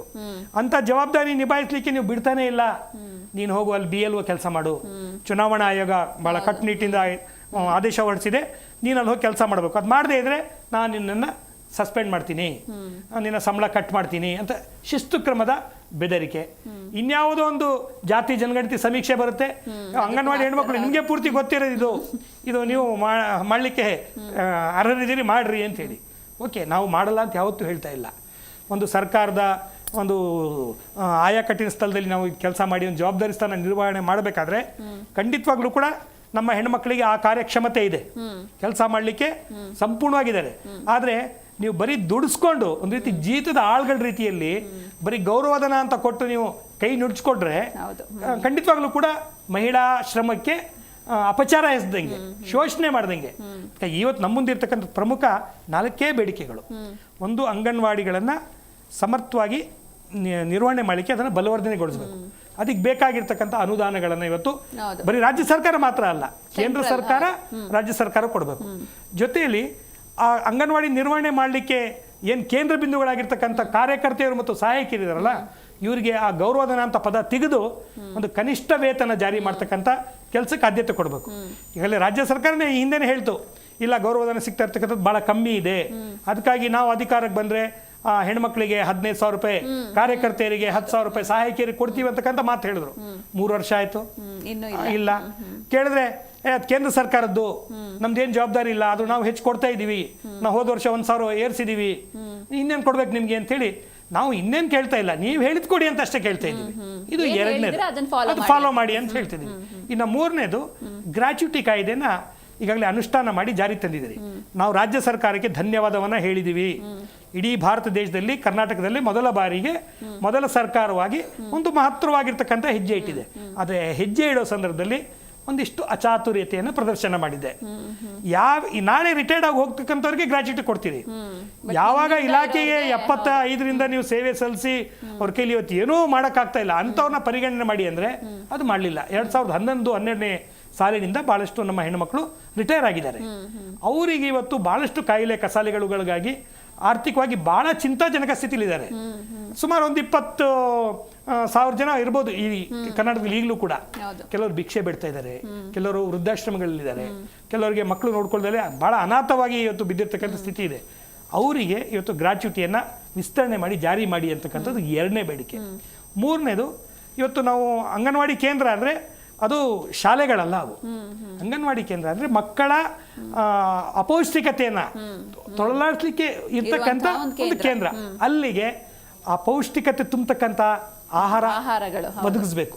ಇವತ್ತು ಅದು ಸರಿಯಾದ ರೀತಿಯಲ್ಲಿ ಆಗ್ತಾ ಇಲ್ಲ. ಖಂಡಿತ ಸರ್, ಆ ಬಗ್ಗೆ ಮನಸ್ಸಿಗೆ ಕೂಡ ಬಂದಂಗೆ ಮಾತಾಡೋಣ. ಒಂದೊಂದು ಸರ್ಕಾರ ಬಂದಾಗ ಆಹಾರ ಪದ್ಧತಿಯನ್ನ ಬದಲಾವಣೆ ಮಾಡ್ತಕ್ಕಂಥದ್ದು ಕೂಡ ನಡೀತಾ ಇದೆ. ಇವತ್ತು ನಮಗೆ ಒಂದು ರೀತಿ ಆಶ್ಚರ್ಯ ಆಗುತ್ತೆ. ಈ ಮೊಟ್ಟೆ, ಇವತ್ತು ಮೊಟ್ಟೆಯಲ್ಲೇ ಹೆಚ್ಚು ಪೌಷ್ಟಿಕಯುಕ್ತ ಇರ್ತಕ್ಕಂಥದ್ದು ಅಂತೇಳಿ ಈಗಾಗಲೇ ಸಾಬೀತಾಗಿದೆ. ಆ ಮೊಟ್ಟೆಯನ್ನ ನಾವಿತ್ತು DBT ಮುಖಾಂತರ ನಾವು ಫಲಾನುಭವಿಗಳ ಖಾತೆಗೆ ಹಣ ವರ್ಗಾವಣೆ ಮಾಡಿ ನಾವು ಕೊಡ್ತೀವಿ ಅಂದ್ರೆ ಅಂಗನವಾಡಿ ಕೇಂದ್ರಗಳು ಯಾಕಿರ್ಬೇಕು, ಮುಚ್ಚಿಬಿಡ್ಬೇಕು ಅವಾಗ. ಯಾಕಂದ್ರೆ ಎಲ್ಲವೂ ಕೂಡ ನಗದು ಆ ಫಲಾನುಭವಿಗಳಿಗೆ ನೀವು ಹಣ ವರ್ಗಾವಣೆ ಮಾಡ್ತಾ ಹೋದ್ರೆ ಇನ್ನು ಅಂಗನವಾಡಿ ಕೆಲಸ ಏನು? ಅಂಗನವಾಡಿಲಿ ಇರೋದು, ಅಂಗನವಾಡಿಲಿ ಅಡಿಗೆ ಮಾಡಿ ಅಲ್ಲೇ ಮೊಟ್ಟೆ ಬೇಯಿಸಿ ಫಲಾನುಭವಿಗಳಿಗೆ ತಿನ್ನಿಸಿ ಕಳಿಸ್ಬೇಕು ಅಂತ. ಬರೀ ದುಡ್ಡು ಹಾಕಿದವ್ರು ತಗೊಂಡು ತಿಂತಾರೋ ಇಲ್ವೋ ಏನು ಗ್ಯಾರಂಟಿ? ಇವತ್ತು ನಾವು ನೋಡ್ತಾ ಇದೀವಿ ಬಹಳಷ್ಟು ಯೋಜನೆಗಳು ಬಂದಾಗ ಎಷ್ಟರ ಮಟ್ಟಿಗೆ ಅದು ಫಲಾನುಭವಿಗಳು ಆ ಮೂಲ ಉದ್ದೇಶ ಈಡೇರ್ತಿದೆಯಾ ಅಂತಕ್ಕಂಥದ್ದು ಬಹಳ ನೋಡ್ಬೇಕು. ಬೇರೆ ಅದಕ್ಕೂ ಯೂಸ್ ಮಾಡ್ಕೋಬಹುದು ಆ ದುಡ್ಡು. ಖಂಡಿತ. ಸೊ ಈ ರೀತಿ ಆಗ್ತಾ ಇದೆ. ಆದ್ರೆ ಇವತ್ತು ಸರ್ಕಾರ ತನ್ನ ಜನಪ್ರಿಯತೆಯನ್ನು ಉಳಿಸ್ಕೊಳ್ಳಿಕ್ಕೆ ಈ ಮೂಲಭೂತ ಸಮಸ್ಯೆಗಳನ್ನ ನಿರ್ಲಕ್ಷ್ಯ ಮಾಡಿ ನಿಮ್ಗೊಂದು ಸೀರೆ ಕೊಟ್ಬಿಡ್ತೀವಿ ಅಂತ ಒಂದು ರೀತಿ, ಈ ಹೊಟ್ಟೆಗೆ ಹಿಟ್ಟಿಲ್ಲ ಜುಟ್ಟಿಗೆ ಮಲ್ಲಿಗೆ ಅಂತ ಸೀರೆ ಕೊಡಿ, ನಮ್ಮ ಹೆಣ್ಮಕ್ಳಿಗೆ ಒಳ್ಳೆ ಸೀರೆ ಕೊಡಿ, ನಾವೇನು ಬೇಡ ಅಂತ ಹೇಳಲ್ಲ. ಆದ್ರೆ ಸೀರೆ ಕೊಟ್ಟ ತಕ್ಷಣ ಜವಾಬ್ದಾರಿ ಮುಗಿತಾ? ನಾನು ಸೀರೆ ಉಟ್ಟ ತಕ್ಷಣ ಹೊಟ್ಟೆ ತುಂಬುತ್ತಾ? ಇಲ್ಲ. ಅದಕ್ಕಾಗಿ ನಮ್ಮ ಮುಂದಿರ್ತಕ್ಕಂಥ 4 ಪ್ರಮುಖವಾಗಿರ್ತಕ್ಕಂಥ ಬೇಡಿಕೆ: ನಮ್ಮ ಗೌರವಧನ ಹೆಚ್ಚಳ ಮಾಡಬೇಕು, ನಮಗೆ ಏನು ಗ್ರಾಚ್ಯುಟಿ ಬರಬೇಕು ಅದನ್ನ ಕೊಡಬೇಕು, ಅಂಗನವಾಡಿ ಕೇಂದ್ರಗಳಲ್ಲಿ ಮೂಲಭೂತ ಸಂಪನ್ಮೂಲ ವ್ಯವಸ್ಥೆ ಕಲ್ಪಿಸಲಿಕ್ಕೆ ಏನು ಅಗತ್ಯ ಅನುದಾನ ಇದೆ ಅದು ಇವತ್ತು ನಿವಾರಣೆ ಮಾಡಬೇಕು. ಜೊತೆಯಲ್ಲಿ ಏನೋ ಆಹಾರ ಪದ್ಧತಿಯನ್ನ ಮಾಡಬೇಕು ಅಂತ ಹೇಳಿ ಇದೆಲ್ಲವೂ ಆಗ್ತಾ ಇರ್ಬೇಕಾದ್ರೆ ಒಂದು ಮಾತು ಹೇಳಿ ನನ್ನ ಮಾತಿಗೆ ನಿಲ್ಲಿಸ್ತಾ ಇದ್ದೀನಿ. ಇವತ್ತು ಅಂಗನವಾಡಿ ವ್ಯವಸ್ಥೆಗೆ ಬರ್ತಕ್ಕಂಥವ್ರು 0 ದಿಂದ 6 ವರ್ಷದ ವಯೋಮಿತಿಯ ಮಕ್ಕಳು. ಇವತ್ತು ಅದಕ್ಕೆ ಪರ್ಯಾಯವಾಗಿ ಇವತ್ತು ಈ ರಾಷ್ಟ್ರೀಯ ಶಿಕ್ಷಣ ನೀತಿ ಅಂತಕ್ಕಂಥ ಮಾನದಂಡದಲ್ಲಿ ಇವತ್ತು LKG UKG ಆರಂಭ ಮಾಡಬೇಕು ಅಂತ ಹೇಳ್ತಿದ್ದಾರೆ. ಖಂಡಿತ ಇವತ್ತು ನಮ್ಮ ಅಂಗನವಾಡಿ ಹೆಣ್ಮಕ್ಳು ಹಿಂದಿಂಗಲ್ಲ. ಇವತ್ತು ನಮ್ಮಲ್ಲಿ ಮಾಸ್ಟರ್ಸ್ ಆಗಿರ್ತಕ್ಕಂಥ ಅಂಗನವಾಡಿ ಟೀಚರ್ಸ್ ಇದ್ದಾರೆ, MA ಬಹಳ 3 ಪದವಿ ಪಡೆದಿರ್ತಕ್ಕಂಥ ಹೆಣ್ಮಕ್ಳು ಇದ್ದಾರೆ. ಅವರಿಗೆ ಇಂಗ್ಲೀಷು ಬರುತ್ತೆ, ಮಕ್ಕಳಿಗೆ ಪಾಠ ಯಾವ ವಿಧಾನದಲ್ಲಿ ಕಲಿಸ್ಬೇಕು ಅಂತಕ್ಕಂಥ ಎಲ್ಲ ಚಾಕ್ಯತೆ ನಮ್ಮ ಅಂಗನವಾಡಿ ಹೆಣ್ಮಕ್ಳಿಗಿದೆ. ಅದು ನಾವು ಮಾಡ್ತೀವಿ. ಆದರೆ ನೀವು ಅದಕ್ಕೆ ಒತ್ತು ಕೊಡಬೇಕಾಗಿರ್ತಕ್ಕಂಥ ಸರ್ಕಾರ ಇವತ್ತು ಯಾವುದೋ ಒಂದು ಖಾಸಗಿ ಈ ಒಂದು ವ್ಯವಸ್ಥೆನ ಖಾಸಗೀಕರಣದ ತೆಕ್ಕೆಗೆ ತಳ್ತಕ್ಕಂಥ ಹಿನ್ನೆಲೆಯಲ್ಲಿ ಇವತ್ತು ಪಬ್ಲಿಕ್ ಸ್ಕೂಲ್ಸ್ ಅಂತ ಮಾಡ್ತಾ ಇದ್ದೀವಿ. ಆ ಪಬ್ಲಿಕ್ ಸ್ಕೂಲ್ಸಲ್ಲೂ ಕೂಡ LKG UKG ಆರಂಭ ಮಾಡಕ್ಕೆ ನೀವು ಹೊರಡ್ತಾ ಇದ್ದೀರಿ. ಸೊ ನೀವು ಅಲ್ಲಿ ಹೊರಟ ತಕ್ಷಣ ನಾನು ಒಬ್ಬ ಪೋಷಕನಾಗಿ ಎಲ್ಲಿ ಕಣ್ಣಿಗೆ ಕಾಣ್ತಕ್ಕಂಥ ಯಾವ್ದು ಸುಂದರ ಇದೆ, ಯಾವ್ದು ಚೆನ್ನಾಗಿದೆ ಅಲ್ಲಿ ನಾನು ಹೋಗಿ ಅದನ್ನು ಅಪ್ಕೊಳ್ತೀನಿ. ಸೊ ಅಂತ ಒಂದು ಮಾನಸಿಕತೆ ನಮಗೆ ಇರ್ತಕ್ಕಂಥ ಈ ಸಂದರ್ಭದಲ್ಲಿ ನೀವು ಆ ವ್ಯವಸ್ಥೆ ಮಾಡಿದ್ರೆ ಈ ಅಂಗನವಾಡಿ ವ್ಯವಸ್ಥೆ ಕುಸಿದು ಹೋಗುತ್ತೆ. ಸೊ ಇದಕ್ಕೆ ದಯವಿಟ್ಟು ಅವಕಾಶ ಮಾಡಿಕೊಡ್ಬೇಡಿ. ಇಲ್ಲಿ ಅಂಗನವಾಡಿ ವ್ಯವಸ್ಥೆನೂ ಇದೆ, ನೀವು ಅಲ್ಲಿ ಮತ್ತೊಂದಲ್ಲಿ ಪರ್ಯಾಯವಾಗಿರ್ತಕ್ಕಂಥ ಪಬ್ಲಿಕ್ ಸ್ಕೂಲ್ಸ್ನ ಮಾಡಿ ಅಲ್ಲಿ LKG UKG ಆರಂಭ ಮಾಡಿದ್ರೆ ಇದು ಸರ್ಕಾರಕ್ಕೂ ಕೂಡ ಹೊರೆ ಇದು. ಸೊ ಈ ದಿಕ್ಕಿನಲ್ಲಿ ಒಂದು ವೈಜ್ಞಾನಿಕವಾಗಿ ಚಿಂತನೆ ಮಾಡಿ ಈ ಒಂದು ಅಂಗನವಾಡಿ ವ್ಯವಸ್ಥೆನ ಉಳಿಸಿ ಅಂತಕ್ಕಂಥದ್ದೇ ನಮ್ಮ ಮೂಲಭೂತ ಆಗ್ರಹ. ಖಂಡಿತ ಸರ್, ಮಾತಾಡ್ತೀನಿ ಮತ್ತೆ. ಇನ್ನು ನಳಿನಾಕ್ಷಿ ಅವರೇ, ಏನೆಲ್ಲ ಸಮಸ್ಯೆನ ಫೇಸ್ ಮಾಡ್ತೀರಾ, ನಿಮ್ಮ ಬದುಕು ಹೇಗಿದೆ ಅಂತ? ಮೇಡಮ್, ಅಂಗನವಾಡಿ ಅಂತಂದ್ರೆ ಅದು ನಮ್ಮ ಬದುಕು ಹೇಳ್ಕೊಳಕ್ಕಾಗಲ್ಲ. 50 ವರ್ಷದಿಂದ ICDS ಹುಟ್ಟಿದೆ, ಆದ್ರೆ ಇಲ್ಲಿ ತನಕ ನಾವು ಪಡ್ಕೊಂತ ಇರೋದು ಬರೀ 11,000, 12,000. ಈಗಿನ ಬೆಲೆ ಏರಿಕೆಯಲ್ಲಿ ನಾವು ಯಾವ ರೀತಿ ಜೀವನ ನಿರ್ವಹಿಸ್ಬೇಕು? ತುಂಬಾ ಕಷ್ಟ ಆಗ್ತಿದೆ. ಎಷ್ಟು ಸಾರಿ ನಾವು ಬರೋದು, ಹೋರಾಟ ಮಾಡೋದು, ಹೋಗೋದು, ಇವರೇನೋ ಒಂದು ಹೇಳಿದ್ನ ಕೇಳೋದು, ಆಶ್ವಾಸನೆ ಹೋಗ್ತಾ ಇರೋದು, ಇದೇ ರೀತಿ ಆಗಿದೆ. ಇನ್ನು ಮುಂದಿನ ದಿನಗಳಲ್ಲಿ ನಾವು ಆ ರೀತಿ ಕೆಲಸ ಮಾಡೋಕ್ಕಾಗಲ್ಲ. ಯಾಕಂದರೆ ಬೆಲೆ ಏರಿಕೆ ಜಾಸ್ತಿ, ನಮ್ಮ ಮಕ್ಳಿಗೂ ಎಜುಕೇಷನ್ ಕೊಡಬೇಕು, ನಮ್ಮ ಆರೋಗ್ಯ ನೋಡ್ಕೊಬೇಕು. ಹಂಗಾಗಿ ಈ ಕೇಂದ್ರ ಸರ್ಕಾರ ಮೊನ್ನೆ ಏನು ಹೇಳ್ತು, ಏನಾದರೂ ಮಾಡಿ ಈ ಸಾರಿ ನಿಮಗೆ ಬಡ್ಜೆಟಲ್ಲಿ ಜಾಸ್ತಿ ಮಾಡಿಸ್ತೀವಿ ಅಂತ. ನಾವು ಹೋದ ಸಾರಿ ಹೋರಾಟ ಮಾಡಿದಾಗ ಕುಮಾರಸ್ವಾಮಿ ಅವರು ಕರ್ಕೊಂಡೋಗಿ ಅಲ್ಲೆಲ್ಲ ಮಾತುಕತೆ ಮಾಡಿದ್ರು, ಎಲ್ಲ ಮಾಡಿದ್ರು. ನಾವು ಏನೋ ಒಂದು ನಿರೀಕ್ಷೆ ಇಟ್ಕೊಂಡಿದ್ರಿ, ಹೌದು ಈಗೇನಾದರೂ ಪೇಮೆಂಟ್ ಜಾಸ್ತಿ ಮಾಡ್ಬೋದು ಅಂತ. ಆದರೆ ICDS ಹುಟ್ಟಿದ್ದು ಕೇಂದ್ರ ಸರ್ಕಾರದಿಂದ 50 ವರ್ಷದಿಂದ ಬೀಜ ಹಾಕ್ಬಿಟ್ರು. ಬೀಜ ಹಾಕಿದ್ರೆ ಅದು ಮೊಳಕೆ ಹೊಡೆದ್ಮೇಲೆ ಅದಕ್ಕೆ ಪೋಷಣೆ ಮಾಡಲೇಬೇಕಲ್ವಾ? ಅದು ಗೊಬ್ಬರ ನೀರು ಹಾಕಿದ್ರೆ ತಾನೇ ಚೆನ್ನಾಗಾಗೋದು. 2018ರಿಂದ ಇಲ್ಲಿ ತನಕ ಯಾವುದೇ ಒಂದು ಘಟಕ ವೆಚ್ಚ ಜಾಸ್ತಿ ಮಾಡಲಿಲ್ಲ. ಯಾವ ರೀತಿ ನಾವು ಮಕ್ಕಳನ್ನ ಪೋಷಣೆ ಮಾಡಬೇಕು, ಆ ಮಕ್ಕಳನ್ನ ಯಾವ ರೀತಿ ನಾವು ನಮ್ಮ ಪ್ರಜೆಗಳನ್ನ ಯಾವ ರೀತಿ ಒಳ್ಳೆ ಪ್ರಜೆ ನಾವು ಕೊಡೋಕ್ಕಾಗುತ್ತೆ ನಮ್ಮ ದೇಶಕ್ಕೆ? ಈ ರೀತಿ ತುಂಬ ತೊಂದರೆ ಮಾಡ್ತಾವ್ರೆ. ಅದೇ ರೀತಿ ರಾಜ್ಯ ಸರ್ಕಾರನೂ ಅಷ್ಟೇ, ಮಲತಾಯಿ ಧೋರಣೆ ತರ. ಕೇಂದ್ರ ಸರ್ಕಾರ ಏನು ಮಾಡಿಲ್ಲ, ನಾವ್ ಯಾಕೆ ಮಾಡ್ಬೇಕು? ಅವ್ರ ಮೇಲೆ ಇವರು, ಇವ್ರ ಮೇಲೆ ಅವರು. ಯಾಕೆ ಬೇರೆ ಬೇರೆ ರಾಜ್ಯಗಳಲ್ಲಿ ಮಾಡಿದಾರಲ್ಲ, ಇವಾಗ ಪಾಂಡಿಚೇರಿ ಅಲ್ಲೆಲ್ಲ ರಾಜ್ಯ ಸರ್ಕಾರನೇ ಸರ್ಕಾರಿ ನೌಕರರು ಅಂತ ಘೋಷಣೆ ಮಾಡಿದ್ದಾರೆ. ಯಾಕೆ ಇಲ್ಲಿ ಮಾಡೋಕ್ಕಾಗಲ್ವಾ? ಮಾಡಬೇಕು ಅಂತ ಮನ್ಸಿದ್ರೆ ಏನಾದರೂ ಮಾಡ್ಬೋದು. ಆದರೆ ಅವ್ರಿಗೇನು, ಕೇಂದ್ರ ಸರ್ಕಾರ ಈ ಯೋಜನೆ ಕೇಂದ್ರ ಸರ್ಕಾರದಿಂದ ಹುಟ್ಟಿದ್ದು, ಆದರೆ ಕೇಂದ್ರ ಸರ್ಕಾರ ಏನು ಮಾಡಲಿಲ್ಲ. ನಾವ್ ಯಾಕೆ ಮಾಡಬೇಕು? ನಮ್ಮ ಕೈಲಿ ಆದಷ್ಟು ಮಾಡಿದ್ದೀವಿ ಅಂತಂದ್ರೆ ಫ್ಯಾಕ್ಟ್ರಿಗೆ ಹೋಗೋ ನೌಕರನು ಕೂಡ ನಮ್ಮ ಕಣ್ಣೆದ್ರಲ್ಲಿ ಹೋಗಂತಾರೆ ಒಂದು 12,000, 15,000, 20,000 ಸಂಬಳ ತೆಗಿತಾರೆ. ನಾವು ಇಷ್ಟು ವರ್ಷ 50 ವರ್ಷ ಸೇವೆ ಮಾಡಿ ಬೆಳಗಿನ ಸಾಯಂಕಾಲ ಇದೇ ಕೆಲಸನೇ. ಬೆಳಗ್ಗೆ ಆಯಿತು ರಾತ್ರಿ ಆಯಿತು FRS ಆಗಿಲ್ಲ, ಯಾರ ಮನೆ ಪೋಷಕರ ಮನೆಗೆ ಹೋಗ್ಬೇಕು, ಅವ್ರ ಮನೇಲಿ ಫೋನ್ ಇರಲ್ಲ, ಫೋನ್ ನಂಬರ್ ಇರಲ್ಲ, ಅವ್ರನ್ನ ಕೇಳೋದು. ನಮ್ಗೆ ಟೈಮಿಂಗ್ಸೇ ಇಲ್ಲ. 9:30 4 ಗಂಟೆವರೆಗೂ ಅಂತ ಹೇಳ್ತೀವಿ, ಆದರೆ ನಮಗೆ ಟೈಮಿಂಗ್ಸೇ ಇಲ್ಲ. ಅವ್ರು ಯಾವಾಗ ಸಿಗ್ತಾರೋ ಅವಾಗ ಹೋಗ್ತೀವಿ ಅವ್ರ ಮನೆ ಹತ್ರ. ಯಾಕಂದರೆ ಇಲ್ಲ ಅಂದರೆ ಆ ಫಲಾನುಭವಿ ನಾವು ನೋಂದಣಿ ಮಾಡ್ಕೊಳಕ್ಕಾಗಲ್ಲ. ನೋಂದಣಿ ಮಾಡ್ಕೊಬೇಕು ಅಂದ್ರೆ ಅವ್ರ ಹತ್ರ ಫೋನಲ್ಲಿ ಕರೆನ್ಸಿ ಇರಲ್ಲ, OTP ಬರುತ್ತೆ, ಅವ್ರಿಗೆ OTP ಹೇಳೋಕ್ಕಾಗಲ್ಲ. ಜೊತೆಗೆ ಅವರಿಗೆ ಇರಲ್ಲ. ಜೊತೆಗೆ ಒಳ್ಳೆ ನಮ್ಮ ಹತ್ರ ಫೋನ್ ಇಲ್ಲ, ವೈಫೈ ಇಲ್ಲ. ಸ್ಕೂಲ್ಗಳಲ್ಲಿ ಹೋಗಿ ನಾವು ಏನೇ ಮಾಡಿದ್ರು ಆಗ್ತಾನೆ ಇಲ್ಲ. ಅವ್ರನ್ನ ದಾಖಲೆ ಮಾಡ್ಕೊಳಕ್ಕೆ ಎಲ್ಲಿ ಯಾರ ಮನೇಲಿ ವೈಫೈ ಐತೆ ಅಲ್ಲಿ ಹುಡ್ಕೊಂಡು ಹೋಗ್ಬೇಕು. ಅಲ್ಲೋಗಿ ವೈಫೈ ಇದ್ರೆ ಫೋನ್ ಬಗ್ಗೆ ಕೇಳೋಣ ಅನ್ಕೊಂಡು. ಈಗ ನಿಮ್ಗೆಲ್ಲ ಮೊಬೈಲ್ ಯೂಸ್ ಮಾಡಕ್ಕೆಲ್ಲ ಬರುತ್ತಾ ಎಲ್ಲರಿಗೂ, ಹೇಗೆ ಅಂತ? ಆಲ್ಮೋಸ್ಟ್ ಯೂಸ್ ಮಾಡ್ತೀವಿ ಮೇಡಮ್. ಅಂದ್ರೆ ನಮ್ಗೆ ಆ ಟೈಮಲ್ಲಿ ಏನ್ ಮಾಡ್ಬೇಕು ಅದು ಕೆಲಸ ಮಾಡಕ್ ಆಗ್ತಾ ಇಲ್ಲ. ವೈಫೈ ಇದ್ರೇನೆ ಅದಾಗೋದು. ಆ ಫೋನ್ಗಳು ಅಷ್ಟು ಕೆಪಾಸಿಟಿ ಸಾಲದು. ಹಂಗಾಗಿ ಯಾರ ಮನೇಲಿ ಐತೆ, ಯಾವ ಫಲಾನುಭವಿಗಳ ಮನೆಯಲ್ಲಿ ನಿಮ್ಮ ಮನೇಲಿ ವೈಫೈ ಇದೆಯಾ ಅಲ್ಲೋಗ್ಬೇಕು. ಅಂದರೆ ನಮಗೆ ಟೈಮಿಂಗ್ಸೇ ಇಲ್ಲ. ಮನೇಲಿ ಏನೇ ಕೆಲಸ ಇದ್ರೂ ಆ ಟೈಮಲ್ಲಿ ಹೋಗಿ ಅಲ್ಲಿ ಮಾಡಬೇಕು. ಈ ರೀತಿ ಆಗಿದೆ, ತುಂಬ ಕಷ್ಟ ಆಗ್ತಿದೆ. ಹಂಗಾಗಿ ಎಲ್ಲ ಅಂಗನವಾಡಿಗಳಿಗೂ ವೈಫೈ ಕೊಡಬೇಕು, ಒಳ್ಳೆ ಫೋನ್ ಕೊಡಬೇಕು ಅಂತ.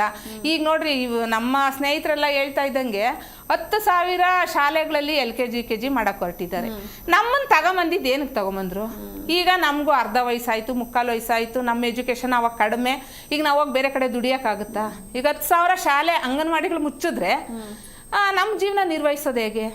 ಅದು ತುಂಬ ಕಷ್ಟ ಆಗ್ತಿದೆ. ನಮಗೇನು ICDS ಅಲ್ಲಿ ಏನಿದೆ, 6 ವರ್ಷದ ಒಳಗಡೆನ ಯಾವುದೇ ಫಲಾನುಭವಿ ಅಂಗನವಾಡಿಗೆ ಸೇರಿದ್ದು ಅಂತ ಆ ರೀತಿ ನಮಗೆ ಮಾಡಲಿ. ನಾವು ಮಾಡ್ತೀವಿ, ನಾವು ಕೇಪಬಲ್ ಇದ್ದೀವಿ. ನಾವೇನು ಕಲ್ಸೋಕ್ಕಾಗದಿದ್ದಷ್ಟಂತ ಇದಿಲ್ಲ. 17,000 ಜನ ಎಲ್ಲ ಡಿಗ್ರಿ, ಮಾಸ್ಟರ್ ಡಿಗ್ರಿ ಮಾಡಿರೋರೇ ಇದ್ದಾರೆ. ಜೊತೆಗೆ SLC PUC ಮಾಡಿರೋರು ಇದಕ್ಕೇನು ಕಡಿಮೆ ಇಲ್ಲ. ಈಗಾಗಲೇ ನಾವು ಆ ಮಕ್ಳಿಗೆ ಏನೆಲ್ಲ ಕಲಿಸ್ಬೇಕು, ಕಾನ್ವೆಂಟ್ಗಳಲ್ಲಿ ಏನು LKG UKG ಮಾಡ್ತಾರೆ ಅದಕ್ಕಿಂತ ಚೆನ್ನಾಗಿ ಮಾಡೋಷ್ಟು ಕೇಪಬಲ್ ಐತೆ. ಈಗ ಶಾಲೆಗಳಲ್ಲಿ ತಗೊತಾರೆ, ಯಾರೋ PUC ಮಾಡಿರೋನ ಜೆಂಟ್ಸೇ ತಗೊಬೋದು, ಲೇಡೀಸೇ ತಗೊಬೋದು. ನಮ್ಮಷ್ಟು ಆ ಮಕ್ಕಳನ್ನ ನಿಭಾಯಿಸೋ ಕೆಪಾಸಿಟಿ ಇದೆಯಾ ಅವ್ರಿಗೆ? ಆ ಮಕ್ಕಳನ್ನ ಹೆಂಗೆ ಸಾಂತ್ವನ ಮಾಡಬೇಕು, ಅವ್ರನ್ನ ಯಾವ ರೀತಿ ಬಳಸ್ಕೊಬೇಕು ಅನ್ನೋದು ಇದೆಯಾ ಅವ್ರಿಗೆ? ಈ ಥರದ್ದು ಏನೂ ಇದಿಲ್ಲ. ಹಂಗಾಗಿ ಏನು ಶಾಲೆಗಳಲ್ಲಿ 10,000 ಶಾಲೆಗಳಲ್ಲಿ LKG UKG ಮಾಡೋಕೆ ಹೊರಟಿದ್ದಾರೆ, ಅದನ್ನು ನಿಲ್ಲಿಸ್ಬೇಕು ಈಗಲೇ. ಮತ್ತು ನಾವು ಗ್ರ್ಯಾಚುಟಿ 2011ರಿಂದ ಕೊಡಬೇಕು ಅಂತ ಕೇಳ್ತಿದ್ದೀರಿ. ನಾವು ಕೇವಲ ಇವಾಗ ರಿಟೈರ್ಡ್ ಆಗಿರೋರಿಗೆ 183 ಕೋಟಿ ಕೊಟ್ಟರೆ ಅವ್ರಿಗಾಗುತ್ತೆ. ಯಾಕೆ ಅದನ್ನು ಬಿಡುಗಡೆ ಮಾಡ್ತಿಲ್ಲ? ಅದನ್ನು ಫೈನಾನ್ಸ್ ಇದರಲ್ಲಿ ಅಲ್ಲ ಸ್ಟ್ರಕ್ ಮಾಡಿಬಿಟ್ಟಿದ್ದಾರೆ. ಪಾಪ ICDS ಶುರುವಾದಾಗ ಎಷ್ಟೆಲ್ಲ ಕಷ್ಟಪಟ್ಟವ್ರೆ. ಸೌದೆ ಒಲೆ ಎಲ್ಲಿಂದನೋ ಸೌದೆ ತಗೊಂಬರೋದು, ಚಾವಡಿಯಲ್ಲಿ, ದೇವಸ್ಥಾನದ ಹತ್ರ ಅಂಥ ಕಡೆ ಎಲ್ಲ ICDS ಶುರು ಮಾಡಿ ಒಂದು ಕಡೆ ಮಕ್ಕಳನ್ನ ಸೇರಿಸಿ ದುಡ್ದಂಥ ಜನ ಇವತ್ತು ಬರೀ ಕೈಯಲ್ಲಿ ಮನೆಗೆ ಹೋಗಿ ಅವ್ರ ಕಷ್ಟ ನೋಡೋಕ್ಕಾಗಲ್ಲ. ಯಾರಿಗೆ ನೋಡಿದ್ರು BP ಶುಗರು, ಬೇರೆ ಬೇರೆ ಕಾಯಿಲೆ ಮನೇಲಿ ನೋಡ್ಕೊಳೋರಿಲ್ಲ. ಅಟ್ಲೀಸ್ಟ್ ಇದಾದರೂ ಬಂದರೆ ಒಂದಿಷ್ಟು ಅವ್ರ ಜೀವನ ನಿರ್ವಹಿಸೋಕ್ಕಾಗುತ್ತೆ. ಹಂಗಾಗಿ ಈ ಕೂಡಲೇ ಅದನ್ನು ಬಿಡುಗಡೆ ಮಾಡಬೇಕು. ಮುಂದಿನ ದಿನಗಳಲ್ಲಿ ನಮಗೆ ಕನಿಷ್ಠ 10,000 ಪಿಂಚಣಿ ಕೊಡಬೇಕು. ಯಾಕಂದರೆ ಈಗಿನ ಜನ್ರೇಷನ್ನು, ಈಗಿನ ಕೆಲಸದ ಒತ್ತಡ ಇದೆಲ್ಲ ನೋಡಿದ್ರೆ ನಾವೇನೂ ಮಾಡೋಕ್ಕಾಗಲ್ಲ. ಏನು ಹಿಡ್ಗಂಟು ಕೊಡ್ತಾವ್ರೆ 50,000 1 ಲಕ್ಷ, ಅದು ಸಾಕಾಗಲ್ಲ, ಜಾಸ್ತಿ ಮಾಡಬೇಕು. ಮತ್ತು ನಮಗೂ ತುಂಬ ಆರೋಗ್ಯ ಸಮಸ್ಯೆ ಇದೆ. ಯಾಕಂದರೆ ಒತ್ತಡ ಬರೀ ICDS ಕೆಲಸ ಅಷ್ಟೇ ಮಾಡ್ತಿಲ್ಲ. ಯಾವುದೇ ಸರ್ವೆ ಬರಲಿ ಮಾಡಿರಿ, ಪಲ್ಸ್ ಪೋಲಿಯೋ ಬರಲಿ ಮಾಡಿರಿ, BLO ಕೆಲಸ. ಈಗ ಟೀಚರ್ಸ್ ಎಷ್ಟೋ ಜನ BLO ಇಲ್ಲ, ಎಲ್ಲ ಅಂಗನವಾಡಿ ಅವ್ರಿಗೆ. ಯಾಕಂದರೆ ಏನು ಹೇಳಿದ್ರು ಮಾಡ್ತಾರೆ, ಕಡಿಮೆ ಸಂಬಳ ಕೊಡೋದು, ಏನು ಬೇಕಾದರೂ ಇವ್ರು ಮಾಡ್ತಾರೆ ಅಂತ ಹೇಳ್ಬಿಟ್ಟು BLO ಕೆಲಸ. ಯಾವಾಗಲೂ ಫೋನ್ ಹಿಡ್ಕೊಂಡೇ ಇರಬೇಕು. ಕಣ್ಣುಗಳಂತೂ ಏನಾಗುತ್ತೆ ಅಂತ ಗೊತ್ತಾಗಲ್ಲ. ಇಷ್ಟೆಲ್ಲ ಕೆಲಸದ ಒತ್ತಡ ಇದ್ದಾಗ ಒಬ್ಬ ಶಾಲಾ ಶಿಕ್ಷಕರಿಗೆ ಎಷ್ಟೆಲ್ಲ ಪೇಮೆಂಟ್ ಕೊಡ್ತೀರಾ? ನಮ್ಮನ್ನು ಯಾಕೆ ಇಷ್ಟು ಕಡಿಮೆ ಇದರಲ್ಲಿ ದುಡಿಸ್ಕೊಂತಿದ್ದೀರಾ? ನಾವು ಕಾಣಿಸ್ತಾ ಇಲ್ವಾ ನಿಮಗೆ? ಹಂಗಾಗಿ ನಮಗೆ ಕನಿಷ್ಠ ಕೂಲಿ ಕೊಡಬೇಕು. 3 ಮತ್ತು 4ನೇ ದರ್ಜೆ ನೌಕರರು ಅಂತ ಪರಿಗಣಿಸ್ಬೇಕು. ಇದೆಲ್ಲ ಬೇಡಿಕೆ ಇಟ್ಕೊಂಡು ನಾವು ಇವತ್ತು ಫ್ರೀಡಮ್ ಪಾರ್ಕಲ್ಲಿ ಹೋರಾಟ ಮಾಡ್ತಾ ಇದ್ದೀವಿ. ಈ ಹೋರಾಟ ಅಂತೂ ನಾವು ಇಷ್ಟು ದಿವಸ ನಾವು ಮಾಡ್ಕೊಂಬಂದ್ವಿ, ಒಂದು ಶಾಂತ ರೀತಿಯಲ್ಲಿ ಆಗ್ತಾ ಇಲ್ಲ. ಸರ್ಕಾರ ಕಣ್ತೆಗೆದು ನೋಡ್ತಾ ಇಲ್ಲ. ಮಾತಾಡ್ತಾ ಹೋಗೋಣ ಮೇಡಮ್. ಎಸ್ಸಿನೋ ಗೌರಮ್ಮ ಅವರೇ, ನಿಮ್ಮ ಸಮಸ್ಯೆಗಳು ಏನಿದೆ, ಹೇಗಿದೆ ಜೀವನ ನಿಮ್ದು? ಮೇಡಮ್ ಅವರೇ, 3 ಜನ ನಮ್ಮ ಸಹೋದ್ಯೋಗ ನಮ್ಮ ಸಂಗಾತಿಗಳು ಮಾತಾಡಿದ್ರು. ನಾ ಇವತ್ತು ಕೇಳ್ತೀನಿ, ನಮ್ಗೆ ಎಷ್ಟು ದುರಂತದ ಅಂದ್ರೆ ಈ ಯೋಜನೆ ಮಗುವಿನ ಸರ್ವತೋಮುಖ ಬೆಳವಣಿಗೆ ಅಂದರೆ ಒಟ್ಟು ಈ ಜಗತ್ತಿನಲ್ಲಿ, ಈ ದೇಶದಲ್ಲಿ ಮಗು ದೇಶದ ಸಂಪತ್ತು, ಜಗತ್ತಿನ ಸಂಪತ್ತು ಅಂತ ಹೇಳ್ತದೆ. ವರ್ಲ್ಡ್ ಬ್ಯಾಂಕ್ ಹೇಳ್ತದ, ಸರ್ಕಾರ ಹೇಳ್ತದ. ಈ ಮಗುವಿನ ದೇಶದ ಸಂಪತ್ತು, ಜಗತ್ತಿನ ಸಂಪತ್ತು, ಇದು ಪುನರ್ ಉತ್ಪಾದನೆ ಮಾಡೋ ಕೆಲಸ ಸರ್ಕಾರದ್ದು. ಆ ಸರ್ಕಾರ ಈ ಯೋಜನೆ ಜಾರಿ ಮಾಡೋದು ನಾವು ಅಂಗನವಾಡಿ ನೌಕರರು, ಅಂಗನವಾಡಿ ಟೀಚರ್ ಹೆಲ್ಪರ್ ಅಂದಾಗ 2018ರಿಂದ ಬಿಡುಗಡೆ ಮಾಡಲಿಲ್ಲ. ಅಂದ್ರೆ ಕ್ವಾಲಿಟಿನೂ ಅಂದರೆ ಇವತ್ತಿನ ದಿವಸ ಘಟಕ ವೆಚ್ಚ ಹೆಚ್ಚು ಮಾಡಲಿಲ್ಲ ಅಂದ್ರೆ ಬಜೆಟ್ ಇದಕ್ಕೆ ಇಡಲಿಲ್ಲ ಅಂದ್ರೆ ಮಗುವಿನ ಸರ್ವತೋಮುಖ ಬೆಳವಣಿಗೆ ಮಾಡ್ತೀನಿ, ಗರ್ಭಿಣಿ ಮಾಡ್ತೀನಿ ಅನ್ನೋಂಥದ್ದು ಅದು ಹಸಿ ಶುದ್ಧ ಸುಳ್ಳು. ಒಂದನೇದು FRS ಎಷ್ಟು ಅಂದ್ರೆ ಅವ್ರು ಹೇಳ್ತಾರೆ, FRS ಯಾಕೆ ಬಂತು, ಇಲ್ಲಿ ನಡೆಂಥ ಭ್ರಷ್ಟಾಚಾರ ಕಳ್ಳತನ ನಿಂದ್ರಿಸ್ತೇವೆ ಅಂತ ಹೇಳ್ತಾರೆ. ಇದು 101 ಸುಳ್ಳು. ಯಾಕಂತ ನಾನು ಸ್ಪಷ್ಟವಾಗಿ ಅನುಭವದ ಮಾತು ಹೇಳ್ತೀನಿ. FRS ಇವತ್ತು ಫೇಸ್ ಕ್ಯಾಪ್ಚರ್ ಮಾಡೋದು 1ರಿಂದ 5 ತಾರೀಕು ತನಕ ಹೇಳ್ತಾರೆ. ಫೇಸ್ ಕ್ಯಾಪ್ಚರ್ ಅಂದ್ರೆ 6 ತಿಂಗಳಿಂದ 3 ವರ್ಷದ ಮಕ್ಕಳಿಗೆ ಮನೆಗೆ ಆಹಾರ ಕೊಡ್ತೇವೆ, ಟೇಕ್ ಹೋಮ್ ಫುಡ್ ಅವ್ರಿಗೆ ಮಾಡಬೇಕು, ಗರ್ಭಿಣಿಗೆ ಮಾಡಬೇಕು, ಬಾಣತಿಗೆ ಮಾಡಬೇಕು.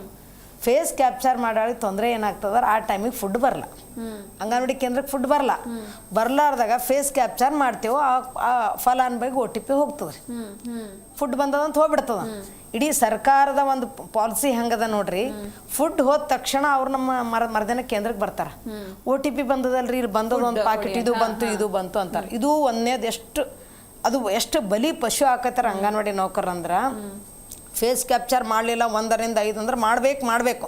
ನೀವು ಯಾಕೆ ಫೇಸ್ ಕ್ಯಾಪ್ಚರ್ ಮಾಡಲಿಲ್ಲ, ನಿಮಗೆ ಯಾಕೆ ಕ್ರಮ ತೊಗೋಬಾರ್ದು, ನಿಮ್ಗೆ ಯಾಕೆ ನೋಟಿಸ್ ಬರಬಾರ್ದು ಅಂತ. ಯಾಕೆ ಹಿಂದಕ್ಕೇನಿತ್ತು ಹಾರ್ಡ್ ಅಂದ್ರೆ ಇವಾಗ ಏನಾಗ್ಯದ ಆನ್ಲೈನ್ ಆಗಿಬಿಟ್ಟು ದಟ್ ಅಂತ ಫೋನ ಟಕ್ ಅಕ್ಷರ ಹೊಡೆದು ಹೇಳ್ಬಿಡ್ತಾರೆ, ನಿಮ್ಗೆ ಯಾಕೆ ಕ್ರಮ ತೊಗೋಬಾರ್ದು ಅಂತದ್ದು. ನಾವು ಕೇಳ್ತೇವೆ ಫೇಸ್ ಕ್ಯಾಪ್ಚರ್ನಿಂದ ಭ್ರಷ್ಟಾಚಾರ ತಡೆಗಟ್ತೇನೆ ಅನ್ನೋದು ಸುಳ್ಳ. ಅವರು ಒಟ್ಟಾರೆ ICDS ಸ್ಕೀಮಿಗೆ ಏನಾದರೂ ಹುಳುಕಂತಾರಲ್ಲ, ನಮ್ಮ ಭಾಷೆಯಲ್ಲಿ ಏನು ಹೇಳ್ತೇವೆ ಅಂದ್ರೆ, ಒಂದು ಮನುಷ್ಯಗೆ ರೋಗ ಬಂತಂದ್ರೆ ಒಂದೇ ದಿನ ಸತ್ತು ಹೋಗಲ್ಲ ಮನುಷ್ಯ, ಸ್ವಲ್ಪ ಕ್ರಮಬದ್ಧ. ಉದಾಹರಣೆ TB, ಕ್ಯಾನ್ಸರ್ ಒಂದೇ ದಿನಕ್ಕೆ ಸಾಯಲ್ಲ, ಸ್ವಲ್ಪ ಒಂದು ದೇಹದಲ್ಲಿರೋಂಥ ಭಾಗಗಳು ಬೇಕಾಗಿ ಹೋಗ್ತದೆ, ಹಂಗೆ ಸ್ಟೇಜಸ್ ಮೇಲೆ. ಆ ರೀತಿ FRS ಅನ್ನೋಂಥದ್ದು ಬ್ಯಾಡ್ ಅನ್ನೋಂಥದ್ದು. ಯಾಕಂತಂದ್ರೆ FRS ಅದು ತಪ್ಪು. ನೀವು ಫುಡ್ ಕೊಡ್ರಿ, ಕ್ವಾಲಿಟಿ ಕೊಡ್ರಿ, ಕ್ವಾಂಟಿಟಿ ಕೊಡ್ರಿ, ಕರೆಕ್ಟ್ ಕೊಟ್ಟು ಸಮಯಕ್ಕೆ ಸರಿಯಾಗಿ ಕೊಟ್ಟು. FRS ಕೇಳಿದ್ರೆ ಬೇರೆ ಕೊಳ್ಳಾರ್ದೆ ನೀವು ಕೇಳ್ತೀನಿ ಅಂದ್ರೆ ಅಲ್ಲ.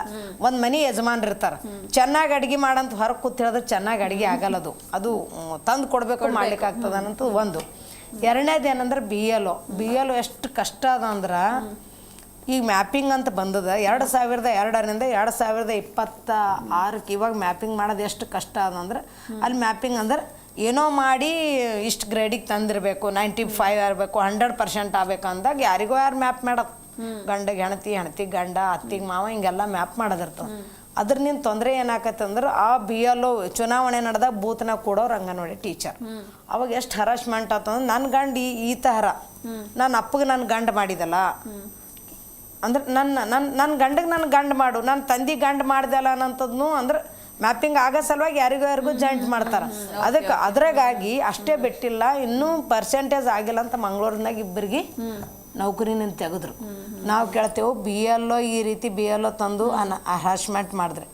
ಎಲ್ಲಕ್ಕಿಂತ ಮುಖ್ಯವಾಗಿ ಇನ್ನೊಂದು ಏನಂದ್ರೆ, ಮಗುವಿನ ಸರ್ವತೋಮುಖ ಬೆಳವಣಿಗೆ. ಮೊನ್ನೆ ಎಲ್ಲರಿಗೆ ನಾವು ಮಾರ್ಚ್ 6ನೇ ತಾರೀಕು ಎಲ್ಲ ಇಡೀ ಕರ್ನಾಟಕ ರಾಜ್ಯ ತುಂಬ ಎಲ್ಲ ಶಾಸಕರಿಗೆ ಲೆಟರ್ ಕೊಟ್ಟೆವು, ಸಚಿವರಿಗೆ ಕೊಟ್ಟ ಕೆಲವೊಬ್ಬರು ಶಾಸಕರಿಗೂ ಮಾತಾಡಿದೆ. ಇಲ್ಲ 1975ದಾಗ ಇದು ಇಂದಿರಾ ಗಾಂಧಿ ಅವ್ರ ತಂದೆ ಯೋಜನೆ, ಅದು ವೆಲ್ಕಮ್ ಮಾಡ್ಕೋತೇವೆ. ಒಬ್ಬ ತಂದಾರ ಮಾಡ್ಯಾರ ಎಲ್ಲ ಮಟ್ರ. ಅದು ಅಂಗನವಾಡಿ ಅವ್ರನಿಂದ ಸಾಧ್ಯ ಅಂತ ಕೆಲವೊಬ್ರು ಶಾಸಕರನ್ನ ಹೇಳ್ತಾರ. ಅಂಗನವಾಡಿ ಟೀಚರ್ನಿಂದ ಮಗುವಿನ ಸರ್ವತೋಮುಖ ಬೆಳವಣಿಗೆ ಮಾಡೋದು ಸಾಧ್ಯ ಅಂತ ಅವರೇ ಹೇಳ್ತಾರ. ಇವಾಗ ಸೆಷನ್ ಮಾತಾಡ್ಬೇಕಲ್ಲ, ಯಾಕಂದ್ರೆ ಈ ಟೆಂಟಿಗೆ ಶರಣ್ ಪ್ರಕಾಶ್ ಪಾಟೀಲ್ ಬಂದಿದ್ರು, ಹೇಳ್ದೇವು. ಅದಕ್ಕೆ ನಾವು ಕೇಳಗತ್ತಿದ್ದೇವೆ, ಮಗುವಿನ ಸರ್ವತೋಮುಖ ಬೆಳವಣಿಗೆ ಮಾಡೋದು ಅಂಗನವಾಡಿ ಟೀಚರ್ನಿಂದ ಮಾತ್ರ ಸಾಧ್ಯ. ಅದಕ್ಕೆ FRS ಅದು LKG UKG ಇದು ಎಷ್ಟು ದುರಂತದ ಅಂದ್ರೆ, ನಿಜವಾಗ್ಲೂ ಹೇಳ್ಬೇಕಂದ್ರೆ, ಈಗ ಒಂದು ಮಗು ಹೆಂಗೆ ಬೆಳೆಸ್ಬೇಕಂದ್ರೆ 1 ತಿಂಗಳ 10 ದಿನ ಆದ್ರೆ ಅದು ಅಂಗನವಾಡಿ LMP ಡೇಟ್ನಿಂದ ಸ್ಟಾರ್ಟ್ ಆಗಿ 5 ವರ್ಷ 12 ತಿಂಗಳಾಗತ್ತನ ಅಂಗನವಾಡಿ ಟೀಚರ್ ಜವಾಬ್ದಾರಿನೇ ಅದ. ಅದು ಬಿಟ್ಟು ಸಡನ್ಲಿ ಯಾರಿಗಾರ ಕೊಡ್ತೀನಿ ಅಂದಾಗ ನಾವು ಕೇಳ್ತೀವಿ, ಒಂದೇನಿಂದ ಕೊಡ್ರಿ, ನಿಮ್ಮ ಮಗುವಿನ ಸರ್ವತೋಮುಖ ಬೆಳವಣಿಗೆ ಮಾತಾಡ್ತಾ ಹೋಗೋಣ. ಒಂದ್ ಕಡೆ ರಾಜ್ಯ ಸರ್ಕಾರ, ನಾವು ಮಾತಾಡ್ತಾ ಇದ್ವಿ, ರಾಜ್ಯ ಸರ್ಕಾರ ಕೇಂದ್ರದ ಮೇಲೆ ಹಾಕುತ್ತೆ, ಕೇಂದ್ರ ಸರ್ಕಾರ ರಾಜ್ಯದ ಮೇಲೆ ಹಾಕ್ತಾ ಇದೆ. ನಿಜಕ್ಕೂ ರಾಜ್ಯ ಹಾಗೂ ಕೇಂದ್ರ ಸರ್ಕಾರದ ರೋಲ್ಸ್ ಏನು, ಈ ಬಗ್ಗೆ ಮಾತಾಡ್ತಾ ಹೋಗೋಣ. ಜಯಮ್ಮ ಅವರೇ, ನಾನು ಆಗ್ಲೇ ಹೇಳ್ತಾ ಇದ್ದೆ, ಅಂದ್ರೆ ಈಗ ನಾವು ರಾಜ್ಯ ಸರ್ಕಾರನ ಕೇಳಿದ್ರೆ ಅಯ್ಯೋ ನಮ್ದೇನಿದೆ ಸೆಂಟ್ರಲ್ ಗೌರ್ಮೆಂಟ್ ಅಂತ ಹೇಳ್ತಾರೆ, ಸೆಂಟ್ರಲ್ ಕೇಳಿದ್ರೆ ಸ್ಟೇಟ್ ಅಂತಾರೆ. ಅಂದ್ರೆ ಒಟ್ಟಾರೆಯಾಗಿ ಒಂದು ಅಂಕಿ ಅಂಶನ ನಮಗೆ ತೋರಿಸ್ತಾರೆ, ಬಟ್ ಸತ್ಯ ಏನು ಅಂತ ನಿಮಗೆ ಮಾತ್ರ ಗೊತ್ತಿರುತ್ತೆ. ಸೊ ಈ ಸ್ಟೇಟ್ ಹಾಗೂ ಸೆಂಟ್ರಲ್ ಗೌರ್ಮೆಂಟ್ ನಿಮ್ಮ ಶ್ರೇಯೋಭಿವೃದ್ಧಿಗೆ ಇವರ ರೋಲ್ಸ್ ಏನು ಅಂತ? ಈಗ ಕೇಂದ್ರ ಸರ್ಕಾರ ಫಸ್ಟು 90% ಕೊಡ್ತಾ ಇತ್ತು, ರಾಜ್ಯದ 10% ಮಾತ್ರ ಇತ್ತು. ಈಗ 60% ಅವ್ರು ಕೊಡ್ತಾ ಇದ್ದಾರೆ, 40% ನಮ್ಮ ರಾಜ್ಯ ಸರ್ಕಾರ ಸೇರ್ತಾ ಇದೆ. ಅದರೊಳಗಡೆ ನಮಗೆ ಸ್ಯಾಲ್ರಿ ಕೊಡೋದು ಗೌರವಧನನ 2700 ರೂಪಾಯಿ ಮಾತ್ರ ಕೇಂದ್ರ ಸರ್ಕಾರದ್ದು, ಇನ್ನೆಲ್ಲ ರಾಜ್ಯದ ಪಾಲಿದೆ. ಹಾಗಾಗಿ ನಾವು ಕೇಂದ್ರದಲ್ಲೂ ಕೂಡ ಇವತ್ತು ಹೋರಾಟವನ್ನು ಹಮ್ಮಿಕೊಂಡಿದ್ದೇವೆ. ಅಲ್ಲಿ ಕೂಡ ನಾವು 2 ವರ್ಷಗಳಿಂದ ಕೂಡ ಅನ್ನಪೂರ್ಣಾದೇವಿಯನ್ನು ಭೇಟಿ ಮಾಡಿ ಮಾತಾಡಿ, ಮತ್ತು FRS ಇಂದ ಫಲಾನುಭವಿಗಳಿಗೂ ತೊಂದರೆ ಆಗ್ತಾ ಇದೆ. ಜೊತೆಗೆ ಅಂಗನವಾಡಿ ಕಾರ್ಯಕರ್ತೆಯರಿಗೂ ಕೂಡ ಈ ನೆಟ್ವರ್ಕು ಇದೆಲ್ಲ ಸಮಸ್ಯೆಗಳಿಂದ ಎಲ್ಲ ಫಲಾನುಭವಿಗಳು ಕೈ ಬಿಡ್ತಾ ಇದ್ದಾರೆ. ಆ ಸಮಯಕ್ಕೆ ಕರೆಕ್ಟಾಗಿ ಅವ್ರ ಹತ್ರ ಮೊಬೈಲ್ ಇಲ್ಲದೆ ಇರೋದ್ರಿಂದ ಫಲಾನುಭವಿಗಳು ಬಡವರು ವಂಚಿತರಾಗ್ತಾ ಇದ್ದಾರೆ. ಈ ಬಡವರಿಗೆ ಬಂದಂಥ ಸ್ಕೀಮನ್ನು ಈ ಮೊಬೈಲಲ್ಲಿ ನಮ್ಮ ಏನು ಕರಪ್ಷನನ್ನು ಸರಿ ಮಾಡ್ತೀನಿ ಅಂತ ಹೋಗೋ ನಿಟ್ಟಿನೊಳಗಡೆ ಬಡವ್ರಿಗೆ ಅನ್ಯಾಯ ಮಾಡಿಸ್ತಾ ಇದ್ದೀರಿ. ಬಡವರು ಕೈ ಬಿಟ್ಟು ಹೋಗ್ತಾ ಇದ್ದಾರೆ. ಅದು ಆಗಬಾರ್ದು. FRS ಆರಂಭ ಆದಾಗ ಏನು ಫಸ್ಟ್ ಬರ್ತಾರೆ ಆಗ ಎಂಟ್ರಿ ಮಾಡ್ಕೊಳ್ಳೋವಾಗ OTP ತಗೊಳ್ತೀವಿ. ಪ್ರತಿ ತಿಂಗಳು ಮಾಡಬೇಕು ಅನ್ನೋದನ್ನ ಕೈ ಬಿಡಬೇಕು. ಇಲ್ಲ FRS ಬೇಡ ಅಂತ ಅವರು ತಾವು ನೋಡಿದ್ದೀರಿ. ಕೇಂದ್ರ ಸರ್ಕಾರ ಏನೇ ತೊಗೊಂಡು ಬಂದರೂ ತಮ್ಮ ಧೋರಣೆಯಲ್ಲಿ ಮಾಡಲೇಬೇಕು ಅಂತ ಹಠ ಹಿಡಿಯೋದ್ರಿಂದ ಅಟ್ಲೀಸ್ಟ್ ಮಾಡಿಫಿಕೇಶನ್ ಮಾಡಬೇಕು ಅಂತ ಇವತ್ತು ನಾವು ಕೇಳ್ತಾ ಇದ್ದೀವಿ ಕೇಂದ್ರ ಸರ್ಕಾರಕ್ಕೆ. ಈ ಏಪ್ರಿಲಲ್ಲಿ 21 ಪ್ರತಿ ತಿಂಗಳು ಬೇಡ, ಫೇಸ್ ಕ್ಯಾಪ್ಚರ್ ಬೇಡ. ಈಗ ನಾನು ದಾಖಲೆ ಮಾಡ್ಕೊಳ್ಬೇಕಂದ್ರೆ ನನ್ನ ಮಾಡ್ಕೊಂಡ್ಮೇಲೆ ಪ್ರತಿ ತಿಂಗಳು ಆ ಮಗುವಿಗೆ ಸವಲತ್ತು ಹೋಗುತ್ತೆ. ಅಲ್ಲಿ ಆನ್ಲೈನ್ ಅಟೆಂಡೆನ್ಸ್ ಇದೆ ಆಲ್ರೆಡಿ. ಅಲ್ಲಿ ಬಂದ ತಕ್ಷಣ ಮಗುಗೆ ಏನು ಫುಡ್ ಕೊಡ್ತಾರೆ, ತೂಕ ಮಾಡ್ತಾರೆ. ಬರೀ ಫುಡ್ ಕೊಡೋದೇ ನಮ್ದಲ್ಲ, ಮಗುವಿನ ಎಷ್ಟು ಎತ್ತರಕ್ಕೆ ಬೆಳವಣಿಗೆ ಇದೆ, ಎತ್ತರಕ್ಕೆ ತೂಕ ಎಷ್ಟು, ಮತ್ತು ಕುಬ್ಜನ ಇವಾಗ ಹೇಳ್ತಾ ಇದ್ರಿ ರಾಯಚೂರು ಮೊನ್ನೆ ಎಲ್ಲ ಪೇಪರಲ್ಲಿ ಬಂತು ಕುಬ್ಜರು ಅಂತ ಹೇಳಿ, ಅದು ವಂಶ ಪಾರಂಪರ್ಯವಾಗೂ ಇರುತ್ತೆ. ಜೊತೆಗೆ ಇಲ್ಲಿ ನ್ಯೂಟ್ರಿಷನ್ಸ್ ಇದರಿಂದನೂ ಇರುತ್ತೆ. ಇದು ಕುಬ್ಜ ಅಂತ ಹೇಳಿದಾಗ ಬಂದಾಗ ನಾವು ಅಲ್ಲಿ ಮಕ್ಕಳ ಡಾಕ್ಟ್ರಿಗೆ ರೆಫರ್ ಮಾಡ್ತೀವಿ, ಅವ್ರಿಗೆ ತೋರಿಸ್ತೀವಿ, ಮತ್ತು ಅದ್ರ ಟ್ರೀಟ್ಮೆಂಟ್ ಕೊಡುವಂಥ ಕೆಲಸ ಕೂಡ ನಡೆಯುತ್ತೆ. ಇಂಥ ಅಂಗವಿಕಲತೆಯನ್ನು ಇವೆಲ್ಲವನ್ನು ಹೋಗ್ಲಾಡಿಸ್ತಕ್ಕಂಥ ಒಂದು ವ್ಯವಸ್ಥೆ ಇದು. ಇದಕ್ಕೆ ನೀವು FRS ಅಂತ ತೊಗೊಂಡು ಬಂದರೆ ಆ ತಾಯಿ ತಂದೆನೇ ಬರಬೇಕು. ಯಾರನ್ನ ನಾವು ಫೋಟೋ ತೆಗ್ದಿರ್ತೀವಿ ಅಲ್ಲಿ ಯಾರೋ ಅಜ್ಜ ಅಜ್ಜಿ ಹತ್ರ ಮಗು ಅವರೇ ಬರಬೇಕು, ಬೇರೆಯವ್ರು ಬರೋಂಗಿಲ್ಲ. ಅಜ್ಜ ಅಜ್ಜಿ ಯಾರೋ ಇರ್ತಾರೆ, ಇಲ್ಲ ಅವ್ರ ಮನೆಗೆ ಯಾರೋ ನೇಬರ್ಸ್ ಬಂದು ನೋಡ್ಕೊಳ್ತಾ ಇರ್ತಾರೆ. ಅವರನ್ನು ಮತ್ತು ನಾವು ದಾಖಲೆ ಏನಂತ ತೋರಿಸ್ಬೇಕಾಗತ್ತೆ ಇದರೊಳಗಡೆ ಮೊಬೈಲಲ್ಲಿ. ಈ ರೀತಿಯಾಗಿ ಸಮಸ್ಯೆ ಫಲಾನುಭವಿಗಳನ್ನ ಹೆಚ್ಚು ವಂಚಿತರನ್ನಾಗಿ ಮಾಡ್ತಾ ಇದ್ದಾರೆ. ನಮ್ಮ ಸಮಸ್ಯೆ ಇದೆ, ನಾವು ಕಷ್ಟಪಟ್ಟು ಕೆಲಸ ಮಾಡ್ತಾ ಇದ್ದೀವಿ, ನಮಗೆ ಕೂಲಿ ಕೊಡಿ ಅಂತ ಕೇಳ್ತಾ ಇದ್ದೀವಿ, ನಮಗೆ ಕನಿಷ್ಠ ವೇತನ ಕೊಡಿ ಮೇಜರ್ ಆಗಿ ಅಂತ. ಮತ್ತೆ ಮನೆಗೆ ಕಳಿಸ್ತಾ ಇದ್ದಾರೆ. ಯಾವುದೇ ವರ್ಗಕ್ಕೆ ಆಗಲಿ ಮೇಡಮ್, ಶಕ್ತಿ ಇರುವಾಗ ದುರ್ಸ್ಕೊಳ್ತಾ ಇದ್ದಾರೆ. ಮನೆಗೆ ಕಳಿಸೋವಾಗ ಪೆನ್ಷನ್ ಸ್ಕೀಮ್ ತಗೊಂಡು ಬನ್ನಿ ಕೊಡಿ. ಹಿಂದೆ ಏನು OPS ಇತ್ತು ಅದನ್ನು ನಮಗೂ ತರಬೇಕು, ಎಲ್ಲ ಕಾರ್ಮಿಕರಿಗೆ. ಇವತ್ತು ನಮಗೆ ಪೆನ್ಷನ್ ಸ್ಕೀಮನ್ನು ನೀವು ತರಲೇಬೇಕು. ಯಾಕೆಂದರೆ ಜೀವನ ತುಂಬ ಕಷ್ಟ ಇದೆ. ಇಲ್ಲಿ ಒಬ್ಬೊಬ್ಬರನ್ನ ಒಂಟಿ ಮಹಿಳೆಯರು ಕೂಡ ನಾವು ಇಲ್ಲಿ ಬಂದು ಕೆಲಸ ಮಾಡ್ತಾ ಇರ್ತೀವಿ. ಜೀವನಕ್ಕಿಲ್ಲದೆ ಇವತ್ತು ಇಲ್ಲಿ ಯಾರು ನೋಡ್ಕೊಳ್ಳೋಕಿಲ್ಲದೆ, ಹೌದು, ಇವತ್ತು ವಿಧವೆಯರಿಗೆ ತಾವು ಕೆಲಸ ಕೊಟ್ಟಿರ್ತೀರಿ, ಪರಿತ್ಯಕ್ತಿಯರಿಗೆ ಕೊಟ್ಟಿರ್ತೀರಿ. ಮತ್ತೆ ಈ ಒಂದು ಬಡ ಕಾರ್ಯಕರ್ತರನ್ನ ನೀವು ತಗೊಂಡು ಕೆಲಸಕ್ಕೆ ತಗೊಂಡು ಈ ರೀತಿ ಅನ್ಯಾಯ ಮಾಡ್ತಾ ಇರ್ತಕ್ಕಂಥದ್ದು ಸರಿಯಲ್ಲ. ಇವತ್ತು 60-70 ಸಾವಿರ ಸಂಬಳ ತಗೊಳ್ಳೋರಿಗೆ ಒಂದು ಮಗು ಇದ್ರೂ ಕೂಡ ನಿಮ್ಗೆ ಸಂಬಳ ಹೋಗ್ತಾ ಇರುತ್ತೆ. ಆದರೆ ಇಷ್ಟೆಲ್ಲ ಕೆಲಸಗಳು ಬರೀ ನಾವು ಪಾಠ ಮಾಡೋದು ಒಂದೇ ಅಲ್ಲ, ಮಗುವಿನ ಮತ್ತು ಗ್ರಾಮದ ಎಲ್ಲ ನೋಟವನ್ನು ತಗೊಂಡು ನಾವು ಚುಚ್ಚುಮದ್ದು ಹಾಕಿಸ್ಬೇಕು, ಮತ್ತೆ ಮಾತೃವಂದನ ಕೊಡಬೇಕು. ಬರ್ಡನ್ ಅನ್ಸಲ್ವಾ? ಹೆಂಗ್ ಮ್ಯಾನೇಜ್ ಮಾಡ್ತೀರಾ? ಹೇಗಾಗ್ತಿದೆ ಅಂದರೆ ಬರ್ಡನ್ನು ಮನೆಗೆ ಹೋದ್ರೂ ಕನಸು ಅದೇ ಇರುತ್ತೆ ನಮ್ಮ ಹೆಣ್ಮಕ್ಳಿಗೆ. ನಾನು ಕೂಡ 25 ವರ್ಷ ವರ್ಕ್ ಮಾಡಿ ಈಗ ನಾನು ರಿಸೈನ್ ಮಾಡಿದ್ದೀನಿ. ಆದರೆ ಯಾವಾಗಲೂ ಮನೆಗೆ ಇರಬೇಕು. ಮೊಬೈಲ್ 10 ಗಂಟೆ ಆದರೂ ಅವ್ರ ಕೈಯಲ್ಲೇ ಇರುತ್ತೆ. FRS ಎಲ್ಲೋದ್ರೂ ನಿಂತ್ಕೊಂಡು ಪಾಪ ಮಾಡ್ತಾನೆ ಇರ್ತಾರೆ ಮೇಡಮ್. ಆ ಪರಿಸ್ಥಿತಿಗೆ ಬಂದು ಕೆಲವರಿಗೆ ಕಣ್ಣು ಕಾಣಿಸ್ದಂಗೆ ಆಗ್ತಾ ಇದೆ, ಅನಾರೋಗ್ಯ ಕೂಡ ಬರ್ತಾ ಇದೆ. ಅದರಿಂದ ಈ ವ್ಯವಸ್ಥೆನ ಮಾಡಿಫಿಕೇಶನ್ ಮಾಡಿದ ಕೇಂದ್ರಕ್ಕೂ ಕೇಳ್ತಾ ಇದ್ದೀವಿ, ತಾವು ಕೂಡ ಇಲ್ಲಿಂದ ಕಳಿಸ್ಬೇಕಾಗತ್ತೆ. ಈಗೇನು ಇವತ್ತು ತರಲಿಕ್ಕೆ ಕೇಂದ್ರ ಸರ್ಕಾರ ಹೊರಟಿದೆ, ಇದಕ್ಕೆ ಅಲ್ಲಿ ಕನಿಷ್ಠ ವೇತನ ಅಲ್ಲಿ ಕೂಡ ನಮಗೆ ತಗೋಬರ್ಬೇಕು ಮೋದಿಜಿಯವರು. ಯಾಕೆಂದ್ರೆ ನಾವು ಅನ್ನಪೂರ್ಣ ದೇವರಿಗೆ ಎಷ್ಟು ಜನ ಇವತ್ತು ನಾವು ಕೂಡ ಇದ್ರ ಮುಖಾಂತರ ಹೋಗಿ ಆಗಸ್ಟ್ ತಿಂಗಳಲ್ಲಿ ಭೇಟಿ ಮಾಡಿದ್ವಿ, ಚರ್ಚೆ ಮಾಡಿದ್ದೀವಿ. ಬೇರೆ ಇತರೆ ಸಂಘಟನೆ ಕೂಡ ಹೋಗಿ ಮಾತುಕತೆ ಆಡ್ತು. ಯಾಕೆ ಈ ರೀತಿ ಮಾಡ್ತಾ ಇದೆ ಕೇಂದ್ರ ಸರ್ಕಾರ? ಅದನ್ನೇ ಇಟ್ಕೊಂಡು ತಾವು ಅದು ಕೊಡಲಿ ಅಂತ ಹೇಳೋದು ಬೇಡ. ನೀವು ನಮಗೆ ಆಲ್ರೆಡಿ ಯೂನಿಫಾರ್ಮ್ 2 ಕೊಡ್ತಾ ಇದ್ದಾರೆ, ನಮ್ಗೆ ಅದು ಸಾಕಾಗುತ್ತೆ. ಇವತ್ತು ನಮ್ಮ ಜೀವನಕ್ಕೆ ಬೇಕಾಗಿರೋದು 2 ಸೀರೆ ಅಲ್ಲ ನಮಗೆ, ವಿಶೇಷವಾಗಿ ಖಂಡಿತ ಬೇಡ. ಆ ಬಜೆಟನ್ನು ದಯವಿಟ್ಟು ವಾಪಸ್ ತಗೊಂಡು ಇವತ್ತು ನಿವೃತ್ತಿಯಾಗಿ ಮನೆಗೆ ಹೋಗಿದ್ದಾರೆ, ಇವತ್ತು ಏನು ಊಟ ಇಲ್ಲದೆ ಒದ್ದಾಡ್ತಾ ಇದ್ದಾರೆ, ಅವರಿಗೆ ನೀವು ದಯವಿಟ್ಟು ಮಾಡಬೇಕು ಮಾಡಿಫಿಕೇಶನ್ ಈ ಬಜೆಟ್ ಒಳಗಡೆ ಅಂತ ಕೇಳ್ಕೊಳ್ತಾ ಇದ್ದೇವೆ. ಮತ್ತು ಈ ಶಿಕ್ಷಣದ ಇದಕ್ಕೆ ಎಲ್ಲರನ್ನು ಕರೆದು ಮಾತುಕತೆ ಮಾಡಿ ಈ ಒಂದು ವ್ಯವಸ್ಥೆನ ಉಳಿಸ್ಲಿಕ್ಕೆ, ಆ ಮಕ್ಕಳು ನಮ್ಮಲ್ಲಿ ಉಳಿಬೇಕಂದ್ರೆ ಯಾವ ರೀತಿ ಆಗಬೇಕಂತ ಚರ್ಚೆ ಆಗಲೇಬೇಕು. ಅದು ನಾವು ಕೂಡ ನಾವು ಬಜೆಟ್ ಪೂರ್ವದಲ್ಲಿ ಮಾಡ್ತಾರೆ, ಇದ್ರದ್ದು ಏನೂ ಬರೋದಿಲ್ಲ ಅಂತೇಳಿ ಒಂದು ದಿನ ಮಾಡಿ ಹೋಗಿದ್ದೀವಿ. ಮುಂದಿನ ದಿನಗಳಲ್ಲಿ ಕೂಡ ನಾವು ಇದೇ ದಾರಿಯನ್ನು ಇತರೆ ಸಂಘಟನೆಗಳು ಕೂಡ ಮಾಡೋಂಥ ಪರಿಸ್ಥಿತಿಯನ್ನು ರಾಜ್ಯ ಸರ್ಕಾರ ತರಬಾರ್ದು. ಎಲ್ಲರನ್ನೂ ಕರೆದು ಮಾತುಕತೆ ಆಡಬೇಕು, ಚರ್ಚೆ ಆಗಬೇಕು. ಚರ್ಚೆ ಮಾಡಿ, ಯಾಕೆಂದರೆ ಹಲವಾರು ಸಂಘಟನೆಗಳಿದ್ದಾವೆ ಅಂದರೆ ಬಂದವರು ಮಾತ್ರ ಮಾತಾಡೋದಲ್ಲ. ಇದು ತುಂಬ ಈ ಒಂದು ಸರ್ಕಾರದೊಳಗಡೆ ಈಗಿರ್ತಕ್ಕಂಥ ಅಧಿಕಾರಿಗಳು ತುಂಬ ಮಲತಾಯಿ ಧೋರಣೆ ತೋರಿಸ್ತಾ ಇದ್ದಾರೆ. ಇದು ಅವರಿಗೆ ಸರಿಯಾದಲ್ಲ. ವರ್ಷದಿಂದ ಈ ಥರ ನಿಮಗೆ ಈ ಒಂದು ಸರ್ಕಾರ ಹೆಬ್ಬಾಳ್ಕರ್ ಮೇಡಮ್ ಅವ್ರು ಬಂದಮೇಲೆ ಇವತ್ತು ನಮ್ಮ ಕಾರ್ಯದರ್ಶಿಯವರು ಅಲ್ಲಿನ ಏನು ನಿರ್ದೇಶಕರು, ಜಂಟಿ ನಿರ್ದೇಶಕರೆಲ್ಲ ಏನಿದ್ದಾರೆ ಇವರೆಲ್ಲರೂ ಕೂಡ ಎಲ್ಲರನ್ನು ಒಟ್ಟು ಕೂಡಿಸಿ ಯಾವತ್ತೂ ಸಭೆಗಳು ಮಾಡಲಿಕ್ಕೆ ಬಿಡೋದಿಲ್ಲ. ಯಾಕೆಂದರೆ ನಾವು ಸಂಘಟನಾಕಾರರು ಒಂದೇ ವೇನಲ್ಲಿ ಬಂದುಬಿಟ್ರೆ ಇವ್ರದ್ದು ಏನು ನಡೆಯೋದಿಲ್ಲ ಅಂತ ಏನಾದರೂ ಅಂದ್ಕೊಳ್ತಿದ್ದಾರೆ, ಗೊತ್ತಾಗ್ತಾ ಇಲ್ಲ. ಒಟ್ಟಿನಲ್ಲಿ ಒಡೆದು ಹಾಳ್ತಿದ್ದಾರೆ. ಅದನ್ನು ದಯವಿಟ್ಟು ಬಿಡಿ. ಯಾವತ್ತಾದರೂ ಒಂದಿನ ಸಂಘಟನಾಕಾರರು ಒಟ್ಟಿಗೆ ಇದ್ದೇ ಇರ್ತೀವಿ. ಆದರೆ ಕೇಂದ್ರ ಸರ್ಕಾರಕ್ಕೂ ಕೂಡ ನಾವು ಇವತ್ತು ಹೋರಾಟಕ್ಕೆ ಹೋಗ್ತಾ ಇದ್ದೇವೆ. ಅಲ್ಲಿ ಕೂಡ ಕೇಳ್ತೇವೆ, ನಾವು ರಾಜ್ಯದಲ್ಲಿ ನಾವು ನಿಮಗೆ ಮಾತ್ರ ಫೋರ್ಸ್ ಮಾಡಲ್ಲ, ಅಲ್ಲಿ ಕೂಡ ಹೋಗಿ ಅಲ್ಲಿ ಮೋದಿಜಿಯವರಿಗೆ ಬೇಟಿ ಬಚಾವೋ ಬೇಟಿ ಪಡಾವೋ ಅಂತ ಇದೆಯಪ್ಪ, ನಾವೆಲ್ಲ ಯಾರು ಬೇಟಿ ಇರಲ್ವಾ? ಈ ಸಮಾಜದ ಮಹಿಳೆಯರನ್ನ ಮಕ್ಕಳನ್ನ ನಾನು ಉದ್ಧಾರ ಮಾಡ್ತೀನಿ ಅಂತ ಹೇಳ್ತಕ್ಕಂಥ ನೀವು ಇವ್ರಿಗೆ ಏನು ಕೊಡ್ತಾ ಇದ್ದೀರಿ ಅಂತ ಇವತ್ತು ನಾವು ಅಲ್ಲಿ ಕೂಡ ಕೇಳ್ತೇವೆ. ಇಲ್ಲಿ ರಾಜ್ಯ ಸರ್ಕಾರ ತಾವೇ ಕೊಟ್ಟಂತಹ ಏನು 6ನೇ ಗ್ಯಾರಂಟಿ ಪ್ರಿಯಾಂಕಾ ಗಾಂಧಿ ಕೊಟ್ಟಿದ್ರು ಒಬ್ಬ ಮಹಿಳೆ, ಅದನ್ನ ನಮಗೆ ಗೃಹಲಕ್ಷ್ಮಿ ಬೇಡ. ಈಗ ಇವತ್ತು 50-60 ಇವ್ರಿಗೆಲ್ಲ ಗೃಹಲಕ್ಷ್ಮಿ ಅಪ್ಲೈ 50% ಬರುತ್ತೆ ಮೇಡಮ್, 50-60% ಬರುತ್ತೆ. ಇನ್ನು 40% ಬರದೇ ಇರೋ ಹೆಣ್ಮಕ್ಳು ಕಷ್ಟಪಡ್ತಾ ಇದ್ದಾರಲ್ವಾ, ಅದಕ್ಕೆ ನಮಗೆ ಗೃಹಲಕ್ಷ್ಮಿನ ನಮ್ಮಿಂದ ತೆಕ್ಕೊಳಿಬೇಕಾದ್ರೆ. ಆದರೆ ನಮ್ಗೆ 6ನೇ ಗ್ಯಾರಂಟಿಯನ್ನು ಜಾರಿ ಮಾಡಿ ಜೀವನಕ್ಕೆ ಕರೆಕ್ಟ್ ಇರುತ್ತೆ. ಮತ್ತು ಸಹಾಯಕ್ಕೆ ಇವತ್ತು ಬರ್ತಾ ಇಲ್ಲ, ನೀವು ಕೊಡೋ 7,500ಕ್ಕೆ ಅಲ್ಲಿ SLC ಅವ್ರನ್ನೇ ತೊಗೊಳ್ಬೇಕು ಅಂತಿದೆ. ಕಾಲಕ್ಕೆ ಭರ್ತಿ ಮಾಡೋದಿಲ್ಲ, ಅಲ್ಲಿ ಕೂಡ ಸಾಕಷ್ಟು ಇದು ನಡೀತಾ ಇರುತ್ತೆ ತಮಗೂ ಗೊತ್ತಿದ್ದಾಗೆ.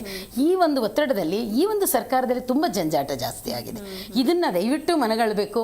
ನಮ್ಮ ಒಂದು ಕಾಂಗ್ರೆಸ್ ಸರ್ಕಾರ ನಮ್ಗೆ ಹೇಳ್ತಾ ಇರ್ತಾರೆ, ನೀವೆಲ್ಲರೂ ಸಪೋರ್ಟ್ ಮಾಡ್ತಂದ್ರಿ ಅಂತ ನಿಮ್ಮ ಮಾಧ್ಯಮಗಳೇ ಎಷ್ಟೋ ಸರಿ ನಮ್ಮ ಪ್ರಶ್ನೆ ಮಾಡಿದ್ದಾರೆ. ಆದರೆ ದುರಂತನ ಇದು ಅಂತ ನಮ್ಗೆ ಯೋಚನೆ ಮಾಡೋಂಗಾಗಿದೆ. ಹಾಗಾಗಿ ಈ ಕೇಂದ್ರ ಮತ್ತು ರಾಜ್ಯ ಸರ್ಕಾರದ ಪಾಲಿಂದ ಏನಾಗ್ತಾ ಇದೆ, ಕೇಂದ್ರ ಕೊಡಬೇಕು ಅಂತ ನಾವು ಹೋರಾಟವನ್ನು ಮಾಡ್ತೇವೆ. ಈಗ ರಾಜ್ಯ ಅದನ್ನೇ ತೋರಿಸಿ ನಮಗೆ KPSC ಶಾಲೆಗಳು ಇವನ್ನೆಲ್ಲ ತೆಗ್ಲಿಕ್ಕೆ ಕೊಡ್ತಾ ಇದ್ದೀರಿ, LKG UKGಯನ್ನು, ಅದಕ್ಕೆ ಕೊಟ್ಟಿರ್ತಕ್ಕಂಥ ಅನುದಾನವನ್ನು ನಮ್ಮ ಅಂಗನವಾಡಿ ಕೇಂದ್ರಗಳಿಗೆ, ಇಲ್ಲೇನು 17,000 ಜನ ನಮ್ಮ ಕಾರ್ಯಕರ್ತೆಯರಿದ್ದಾರೆ ಅವರಿಗೆ ಎಜುಕೇಷನ್ ಇದೆ ಅಂಥ ಕೇಂದ್ರಗಳೆಲ್ಲವನ್ನೂ ಕೂಡ ನೀವು LKG UKG 5,000 ಅಲ್ಲ, ಅಷ್ಟು ಕೇಂದ್ರಗಳಿಗೆ ಅನುದಾನ ತೆಗೆದು ಇಲ್ಲೇ ತೊಗೊಂಡು ಬನ್ನಿ 10,000, ನಾವು ಸರ್ಕಾರಿ ಶಾಲೆ ಕಳಿಸ್ಕೊಡ್ತೇವೆ ಮಕ್ಕಳನ್ನು. ಈಗಲೂ ಕಳಿಸ್ತಾ ಇದ್ದೇವೆ. 50 ವರ್ಷದಿಂದನೂ ಸರ್ಕಾರಿ ಶಾಲೆ ಪಕ್ಕದಲ್ಲಿದೆ ಅಂದರೆ ನಮ್ಮ ಅಂಗನವಾಡಿ ಮಕ್ಕಳು ದಾಖಲೆ ಅಲ್ಲೇ ಆಗ್ತಾ ಇದ್ದಾರೆ. ಆದರೆ ಅಲ್ಲಿ ಟೀಚರ್ ಇಲ್ಲ, ಅಲ್ಲಿ ಶಾಲೆ ಇದಿಲ್ಲ, ಅಲ್ಲಿ ಸಮಸ್ಯೆನ ತಗೊಂಡು ಬಂದು ಇಲ್ಲಿ ನಮ್ಮ ಮಕ್ಕಳು LKG ಬಂದರೆ ಆಗುತ್ತೆ ಅಂತಿದೆಯಲ್ಲ, ಇದನ್ನು ಸರಿಯಾದ್ದಲ್ಲ. ಅದ ಪ್ರಶ್ನೆ ಅದಲ್ಲ. ನೀವು ಶಿಕ್ಷಕರನ್ನು ತುಂಬಿಕೊಳ್ಳದೆ ಶಾಲೆಯಲ್ಲೂ ಏನೂ ಇದಿಲ್ಲದೆ ಆ ಶಾಲೆನ ಒಂದು ಪಬ್ಲಿಕ್ ಶಾಲೆ ಮಾಡೋಕ್ಕೆ ಹೋಗಿ ಆ ಗ್ರಾಮದಲ್ಲಿರ್ತಕ್ಕಂಥ ಒಂದು ಪಕ್ಷಿ ನೋಟವನ್ನೇ ನೀವು ಹಾಳು ಮಾಡಕ್ಕೆ ಹೊರಟಿರೋದು ಸರಿಯಾದ್ದಲ್ಲ. ದಯವಿಟ್ಟು ಶಿಕ್ಷಣ ಸಚಿವರು ಮತ್ತು ಮಹಿಳಾ ಮತ್ತು ಮಕ್ಕಳ ಅಭಿವೃದ್ಧಿ ಸಚಿವರು ಕೂತು ಮಾತಾಡಿ ಈ ಒಂದು ಪ್ರಾಬ್ಲಮ್ಸ್ಗೆ ಸಮಸ್ಯೆ. ಈಗ ಹಿಂದೆ ನಾವು ಹೋರಾಟ ಮಾಡಿದಾಗ ತಜ್ಞರ ಸಮಿತಿ ಮಾಡ್ತೀವಿ ಅಂತ ಹೇಳಿದ್ರು, ಎಲ್ಲಿದೆ ತಜ್ಞರ ಸಮಿತಿ? ದಯವಿಟ್ಟು ತಾವೇನು ಹೇಳ್ತೀರೋ ಅದನ್ನ ಜಾರಿ ಮಾಡಿ ತೋರಿಸಿ. ಕರೆದು ನಮ್ಮ ಸಂಘಟನೆಗೆ ಯಾಕೆ ಗೊತ್ತಾ, ಪ್ರತಿ ಗ್ರಾಮದಲ್ಲಿರೋ ಹೆಣ್ಮಗಳು ಬರೋದಿಲ್ಲ ನಿಮ್ಮ ಹತ್ರ ಮಾತಾಡೋದಕ್ಕೆ. ಒಂದು ಸಂಘಟನಾ ನಾಯಕರು ಅಂತ ಹೇಳಿ ನಮ್ಮನ್ನು ಗುರುತಿಸ್ಕೊಂಡಿದ್ದಾರೆ. ನಾವು ಅವರ ರೆಪ್ರೆಸೆಂಟೇಟಿವ್ ಆಗಿ ಬರ್ತೀವಿ ಅಂದರೆ ನಮ್ಮನ್ನು ಕರೆದು ಮಾತಾಡಬೇಕಾದಂತೂ ಇವತ್ತಿನ ಏನು ಸಂವಿಧಾನಾತ್ಮಕವಾಗಿ ಇರ್ತಕ್ಕಂಥ ವ್ಯವಸ್ಥೆ, ಆ ವ್ಯವಸ್ಥೆಯನ್ನೇ ಧೂಳಿಪಟ ಮಾಡ್ತಕ್ಕಂಥದ್ದು ಮಹಿಳಾ ಮತ್ತು ಮಕ್ಕಳ ಅಭಿವೃದ್ಧಿ ಇಲಾಖೆಯಲ್ಲಿ ಸರಿಯಾದ್ದಲ್ಲ. ಈ ವ್ಯವಸ್ಥೆಯನ್ನು ಈ ರೀತಿ ತೊಗೊಂಡು ಬರಬೇಕು, ಚರ್ಚೆ ಆಗಬೇಕು, ಮತ್ತು ಮಾತುಕತೆ ಮುಖಾಂತರ ನಮಗೆ ಇದು ಮಾಡಬೇಕು. ಮತ್ತು DPT ಮಾಡ್ತೀವಿ ಅಂತ ಹೇಳಿದ್ದಾರೆ ಮೊಟ್ಟೆ ಹಣನ, ಇದು ಸರಿಯಾದ್ದಲ್ಲ. ಯಾಕೆಂದರೆ ಹಣವನ್ನು ಅಲ್ವಾ ಮೇಡಮ್, ಈಗ ಪಾಪ ಅವಳು ಏನೋ ಮಾಡ್ತಾ ಇರ್ತಾಳೆ, ಯಾವುದೋ ಒಂದು ಸಂಘ ಕಟ್ಕೊಂಡಿರ್ತಾಳೆ, ಇಲ್ಲಿ ಹೋಗಿದ ತಕ್ಷಣ ಆಗುತ್ತೆ. ಅದೇ ಆ ಮಗುನ ನಾವು ಅಂಗನವಾಡಿ ಕರ್ಕೊಂಡು ಪ್ರೀತಿಯಿಂದ ಕೂರಿಸಿ ತಿನ್ನಿಸಿ, ಎಷ್ಟೋ ಮಕ್ಕಳು ಮೇಡಮ್ ಮನೆಯಲ್ಲಿ ತಿನ್ನೋದಿಲ್ಲ, ನಮ್ಮ ಅಂಗನವಾಡಿಗೆ ಬಂದರೆ ಟೀಚರು ತಾಯಿ ಥರ ಅವ್ರನ್ನ ತಿನ್ನಿಸಿ, ಮೇಡಮ್ ನೋಡಿ ತಿಂತಾ ಇಲ್ಲ ಅಂತ ಇಲ್ಲಿ ಬಂದು ಎಂತೆಂಥ ಮಕ್ಕಳು, ಎಂಥ ಸಾಹುಕಾರರು ಮಕ್ಕಳು ಕೂಡ ನಮ್ಮ ಅಂಗನವಾಡಿಗೆ ಬಂದು ಊಟ ತಿನ್ನಲ್ಲ ಅನ್ನೋದನ್ನು ತಿನ್ನಿಸ್ಕೊಂಡು ಇವತ್ತು ಹೋಗಿ ಆ ಮಕ್ಕಳು ಚೆನ್ನಾಗಾಗ್ತಾ ಇದ್ದಾರೆ. ಇಂಥ ಅದ್ಭುತವಾದ ವ್ಯವಸ್ಥೆಯನ್ನು ಹಂತವಾಗಿ ಸರ್ವನಾಶ ಮಾಡಲಿಕ್ಕೆ ಹೋಗ್ತಾ ಇರತಕ್ಕಂಥದ್ದು ಕೇಂದ್ರ ಮತ್ತು ರಾಜ್ಯ ಸರ್ಕಾರ ಎರಡಕ್ಕೂ ಸರಿಯಾದ್ದಲ್ಲ. ಮತ್ತು ಸ್ಥಳೀಯ ಆಹಾರ ಕೊಡ್ತಾ ಇಲ್ಲ, ಇದು ಇವತ್ತಿನ ಅಪೌಷ್ಟಿಕತೆಗೆ ಹೆಚ್ಚಾಗಿದೆ. ಮೇಡಮ್, ಈ ಬಗ್ಗೆ ಆಹಾರದ ಬಗ್ಗೆ ಮಾತಾಡೋಣ ಸರ್. ಅದೇ ಮೇಡಮ್ ಹೇಳ್ತಾ ಇದ್ರು ಆಹಾರದ ಬಗ್ಗೆ, ಆಹಾರ ಎಲ್ಲ ನೀಟಾಗಿ ಪೂರೈಕೆ ಆಗ್ತಾ ಇದೆಯಾ ಹೇಗೆ ಅಂತ? ಮೇಡಮ್, ಒಂದು ಆಹಾರ ಪೂರೈಕೆ ಮಾಡಲೇಬೇಕು, ಅದು ವ್ಯತ್ಯಯ ಮಾಡೋಕ್ಕಾಗೋದಿಲ್ಲ. ಕ್ವಾಲಿಟಿ ಎಲ್ಲ ಹೇಗೆ? ಈಗಾಗಲೇ ಕ್ವಾಲಿಟಿ ಚೆಕ್ ಮಾಡಬೇಕು ಅಂತಕ್ಕಂಥದ್ದು ಇದೆ. ಅದಕ್ಕೆ ಪೂರಕವಾಗಿ ಕೆಲವು ಅಂಗನವಾಡಿ ನಮ್ಮ ಕಾರ್ಯಕರ್ತೆಯರಿಗೆ ಜವಾಬ್ದಾರಿ ಕೊಡ್ತಿದ್ದಾರೆ. ಹೋಗಿ ನೀವಲ್ಲಿ ಅದಕ್ಕೆ ಇರ್ತಕ್ಕಂಥ ಒಂದು ಏನು ಸ್ಪೆಷಲ್ ಸೆಲ್ ಇದೆ, ಅಲ್ಲಿ ಸರ್ಟಿಫೈ ಮಾಡಿಸ್ಬೇಕು ಅಂತಕ್ಕಂಥದ್ದು ಇವೆಲ್ಲವೂ ಕೂಡ ಆಗ್ತಾ ಇದ್ದಾವೆ. ಆದರೆ ಎಲ್ಲೋ ಒಂದು ಕಡೆ ಈ ಮೂಲ ಸಮಸ್ಯೆಯೇ ಪರಿಹಾರ ಆಗದಲೆ ನೀವು ಎಲ್ಲವೂ ಏನು ನಮ್ಮ ಗುರಿ ಇತ್ತು ಆ ಗುರಿ ರೀಚ್ ಆಗ್ತಾ ಇಲ್ಲ. ಇವತ್ತು ಆಹಾರ ಬರ್ತಾ ಇದ್ದಾವೆ, ಕೊಡ್ತಿದ್ದಾರೆ, ಇವೆಲ್ಲ ಆಗ್ತಾ ಇದ್ದಾವೆ. ಆದರೆ ನೀವು ಒಂದು ಅಂಗನವಾಡಿ ವ್ಯವಸ್ಥೆಯನ್ನು ಒಂದು ನಿರ್ದಿಷ್ಟವಾಗಿರ್ತಕ್ಕಂಥ ಒಂದು ವ್ಯವಸ್ಥೆಯಾಗಿ ಇವತ್ತು ಮಾರ್ಪಡಿಸ್ಬೇಕಾಗತ್ತೆ. ಇಲ್ಲಿ ಆ ಜಟಾಪಟಿಕ್ಕಿಂತ ಹೆಚ್ಚಾಗಿ ಇವರು ಈ ಇಲಾಖೆಯ ಮೂಲ ಉದ್ದೇಶವನ್ನು ಮರೆತು ಆ ಒಂದು ಫಲಾನುಭವಿಗಳನ್ನು ಅಲ್ಲಿಂದ ಎತ್ತಂಗಡಿ ಮಾಡ್ತಕ್ಕಂಥ ಕೆಲಸ ನಡೀತಿದೆಯಲ್ಲ, ಇದೇ ಅತ್ಯಂತ ಎಲ್ರಿಗೂ ಕೂಡ ಗೊಂದಲ ಉಂಟು ಮಾಡ್ತಕ್ಕಂಥದ್ದು. ಸೊ ಹಾಗಾಗಿ ನಾವು ಒತ್ತಾಯ ಮಾಡ್ತಕ್ಕಂಥದ್ದು ಇಷ್ಟೇ, ಇವತ್ತು ಅಂಗನವಾಡಿ ವ್ಯವಸ್ಥೆ ಉಳಿದ್ರೆ ಒಂದು ಉತ್ತಮವಾಗಿರ್ತಕ್ಕಂಥ ಸದೃಢ ಆರೋಗ್ಯಕರವಾಗಿರ್ತಕ್ಕಂಥ ಮಕ್ಕಳು ಪ್ರಜೆಗಳು ಸೃಷ್ಟಿಯಾಗ್ಲಿಕ್ಕೆ ಸಾಧ್ಯ ಆಗುತ್ತೆ. ಯಾಕಂದ್ರೆ ನಾನು ಮುಂಚೆನೇ ಹೇಳಿದೆ, ಭಾರತ ಇನ್ನೂ ಶ್ರೀಮಂತ ರಾಷ್ಟ್ರವಾಗಿ ಅಭಿವೃದ್ಧಿ ಹೊಂದಲಿಲ್ಲ, ಡೆವಲಪಿಂಗ್ ಇನ್ನು ನಾವು ಆ ಒಂದು ಹೆಜ್ಜೆಯಲ್ಲಿ ಇನ್ನೂ ಇದ್ದೀವಿ. ಈ ಸರ್ಕಾರದ ಅಂಕಿಅಂಶಗಳೇ ಇವತ್ತು ಹೇಳ್ತಿದ್ದಾವೆ, ಉತ್ತರ ಇನ್ನೂ ಎತ್ತರ ಇನ್ನಾಗಲಿಲ್ಲ, ಬೆಳವಣಿಗೆ ಕುಂಠಿತವಾಗಿದೆ, ಇವೆಲ್ಲವೂ ಕೂಡ ಬರ್ತಿದ್ದಾವೆ. ಇದಕ್ಕೆ ಕಾರಣ ಅಂಗನವಾಡಿ ಬಲವರ್ಧನೆಗೊಳಿಸ ಬಹಳ ಮುಖ್ಯ, ಅದಕ್ಕೆ ಆದ್ಯತೆ ಕೊಡಬೇಕು. ಅದಾಗದ ಹೊರತು ಏನೂ ಮಾಡೋಕ್ಕಾಗೋದಿಲ್ಲ. ಅದಕ್ಕೆ ಸರ್ಕಾರಕ್ಕೆ ನಾವು ಹಿಂದೆನೂ ಕೂಡ ಒತ್ತಾಯ ಮಾಡಿದ್ವಿ, 50 ವರ್ಷ ಆಯಿತು, ಇನ್ನು ಯೋಜನೆಯಾಗಿ ಉಳಿಸ್ಕೊಂಡಿದ್ದೀರಿ ನೀವು, ಅದ್ಯಾಕೊಂದು ಶಾಶ್ವತ ಘಟಕ ಅಂತ ಮಾಡ್ರಿ ಅತ್ಲಾಗೆ. ಶಾಶ್ವತ ಘಟಕ ಅಂತ ಮಾಡಿದಾಗ ಅದು ಪ್ರೀ ಪ್ರೈಮರಿ ಎಜುಕೇಷನ್ಗೂ ಕೂಡ ಪೂರಕವಾಗಿ ಅದು ಮುಂದುವರ್ಕೊಂಡು ಹೋಗ್ತದೆ. ಇನ್ನು ಒಂದು ಕಡೆ ನಮ್ಮ ಅಂಗನವಾಡಿ ಹೆಣ್ಮಕ್ಳ ಕೈಲಿ ಸಾಕಷ್ಟು ಕೆಲಸ ನೀವು ತಗೊಳ್ತಾ ಇದ್ದೀರಿ, ಅದು ಗೌರವಧನ ಅಂತ ತಗೊಳ್ತಾ ಇದ್ದೀರಿ. ನಾವು ಪರ್ಮನೆಂಟ್ ನೌಕರಲ್ಲ, ನಾವಿತ್ತು ಕೋರ್ಟ್ಗೂ ಅಲ್ಲಿ ಇಲ್ಲ ನಾವು ದಾವೆಗಳನ್ನು ಹಾಕ್ಕೊಂಡು ಇವತ್ತು ನಮ್ಮ ಸ್ಟೇಟಸ್ಸು ಕಾರ್ಮಿಕರು ಅಂತ. ನಾವಿನ್ನೂ ಸರ್ಕಾರಿ ನೌಕರು ಅಲ್ಲ, ಈ ಕಡೆ ಅರೆಕಾಲಿಕ ನೌಕರು ಅಲ್ಲ, ಏನೂ ಅಲ್ಲ, ನಾವು ಕಾರ್ಮಿಕರಾಗಿ ಇದ್ದೀವಿ. ಒಂದು ಕಡೆ ನಮ್ಮ ಮೋದಿಯವರು ಹೇಳ್ತಾರೆ ನಾನು ವರ್ಷಕ್ಕೆ 2 ಕೋಟಿ ಉದ್ಯೋಗ ಕೊಡ್ತೀನಿ ಅಂತ ಹೇಳಿ. ಅದು ಕೊಟ್ಟಿದ್ರೆ ಬಹುಶಃ ನಮ್ಮ 28 ಲಕ್ಷ ಅಂಗನವಾಡಿ ಅಷ್ಟೇ ಇರೋದು. ಅವ್ರು ಕಾಯ ಮಾಡಿಬಿಟ್ಟಿದ್ರೆ ಅದೊಂದು ಪರ್ಮನೆಂಟ್ ಆಗಿ ಒಂದು ಸೋರ್ಸ್ ಆಗಿರೋದು ಸರ್ಕಾರಕ್ಕೆ. ಅದು ಇವತ್ತು ಸರ್ಕಾರಕ್ಕೆ ಅದೊಂದು ಸಂಪನ್ಮೂಲ ಒಂದು ಶಕ್ತಿಯನ್ನು ಬಳಕೆ ಮಾಡ್ಕೊಳ್ಳೋದ್ರಲ್ಲೂ ಕೂಡ ಇವತ್ತು ಸರ್ಕಾರ ತನ್ನ ಇಚ್ಛಾಶಕ್ತಿಯನ್ನು ಪ್ರದರ್ಶನ ಮಾಡ್ತಾ ಇಲ್ಲ.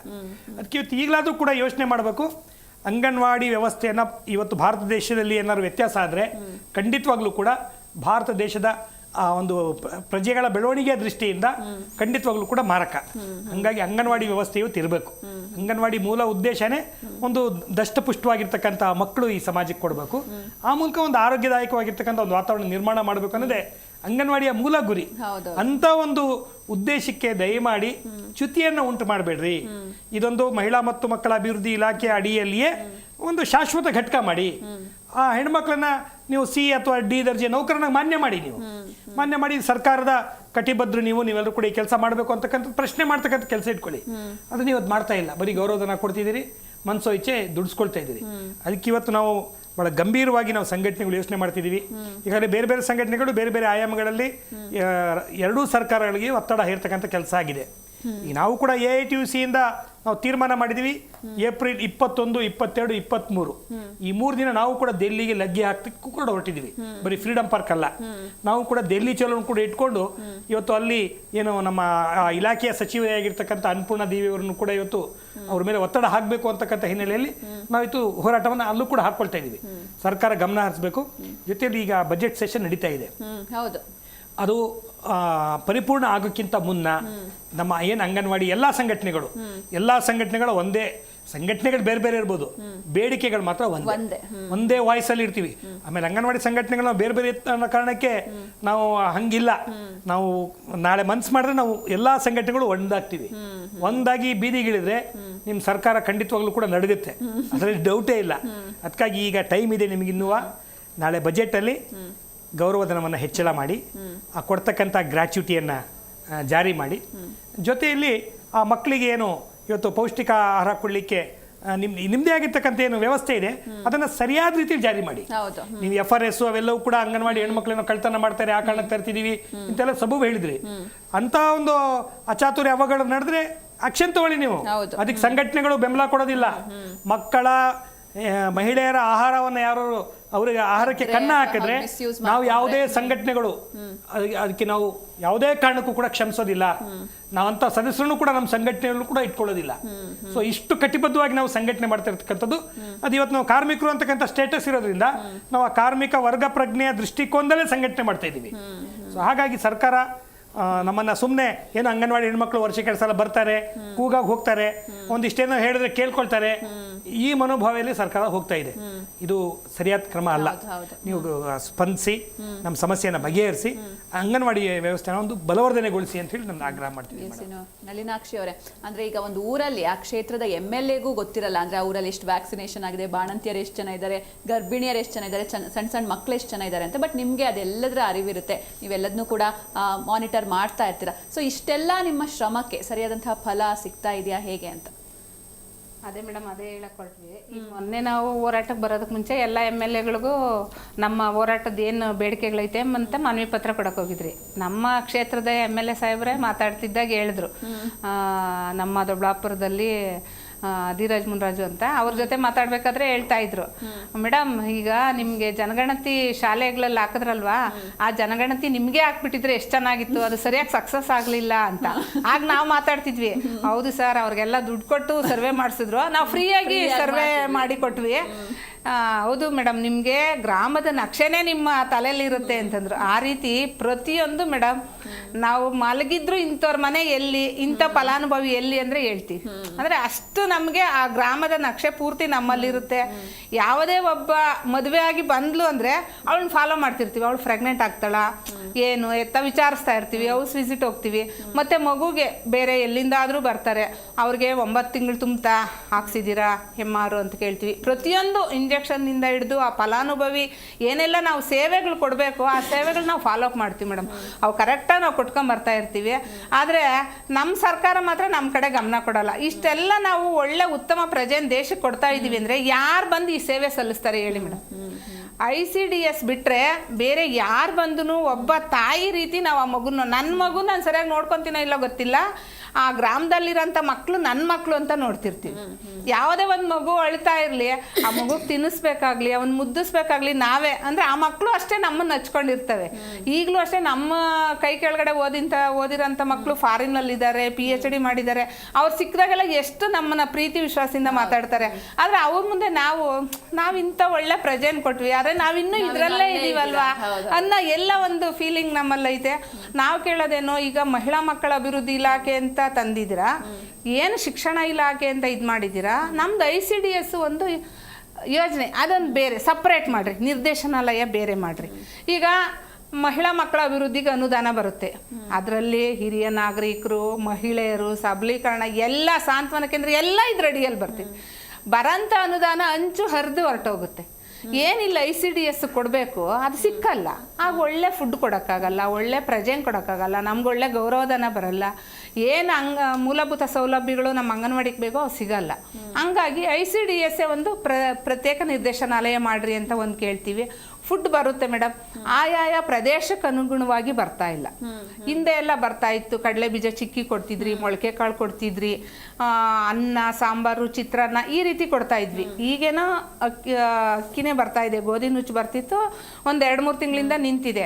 ಆದರೆ ಹಿಂದೆ ಬರ್ತಕ್ಕಂಥ ಫುಡ್ಡುಗೂ ಈಗಿನ ಕೊಡ್ತಕ್ಕಂಥ ಫುಡ್ಡು, ಬೆಳಗ್ಗೆ ದಿವಸ ನಾವು ಏನು ಮಿಲೆಟ್ ಲಡ್ಡು ಮಾಡಿಕೊಡ್ತೀವಿ, ಅದಕ್ಕಿಂತ ಏನು ಮೊಳಕೆ ಕಾಳು, ಕಡಲೆ ಬೀಜ ಚಿಕ್ಕಿ, ಆ ಮಕ್ಕಳು ಕ್ಯಾಲ್ಸಿಯಂ ಸೇರಬೇಕು.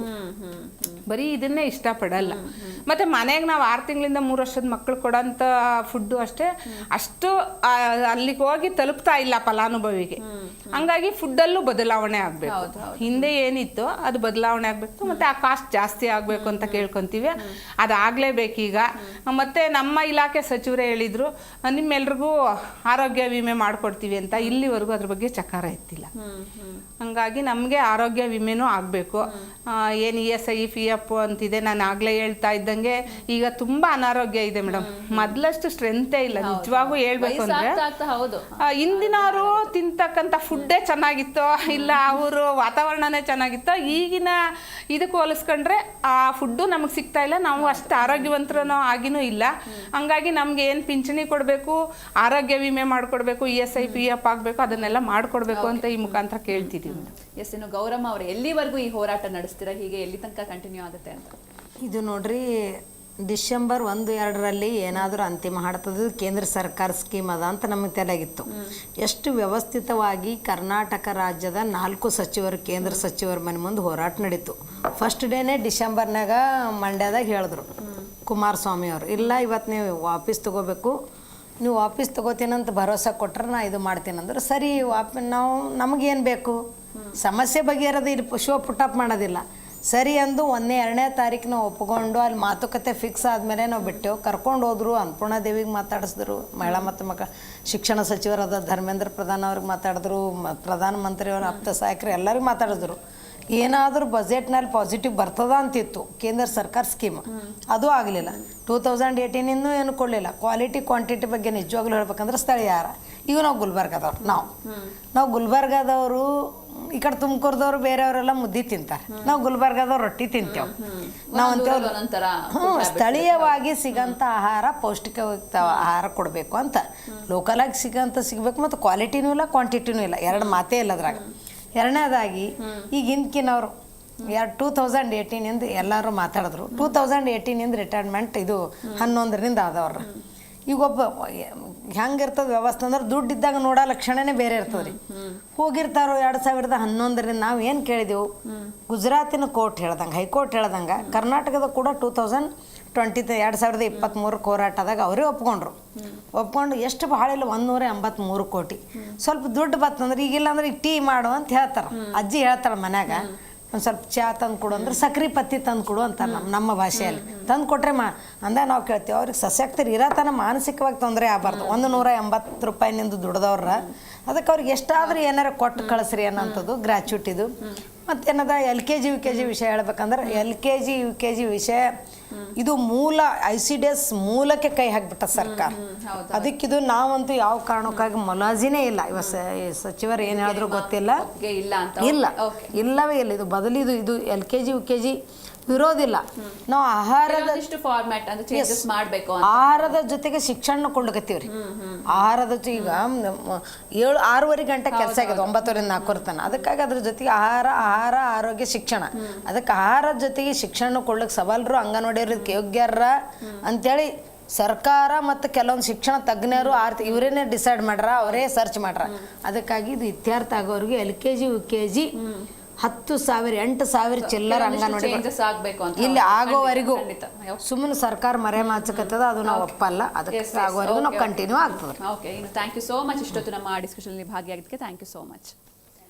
ಎಸ್, ಇನ್ನು ಅಂಗನವಾಡಿ ಕಾರ್ಯಕರ್ತೆಯರ ಗೋಳು ಕೇಳೋರಿಲ್ವಾ ಎನ್ನುವಂತಹ ಪ್ರಶ್ನೆ, ಇಷ್ಟೊಂದು ನೆಗ್ಲಿಜೆನ್ಸ್ ಯಾಕೆ? ಆದಷ್ಟು ಬೇಗ ಸರ್ಕಾರ ಇತ್ತ ಕಡೆ ಗಮನ ಹರಿಸಬೇಕು ಅಂತ ಹೇಳ್ತಾ ನೋಡ್ತಾ ಇರಿ ಜಿ ಕನ್ನಡ ನ್ಯೂಸ್, ಸತ್ಯವೇ ಸುದ್ದಿಯ ಜೀವಾಳ.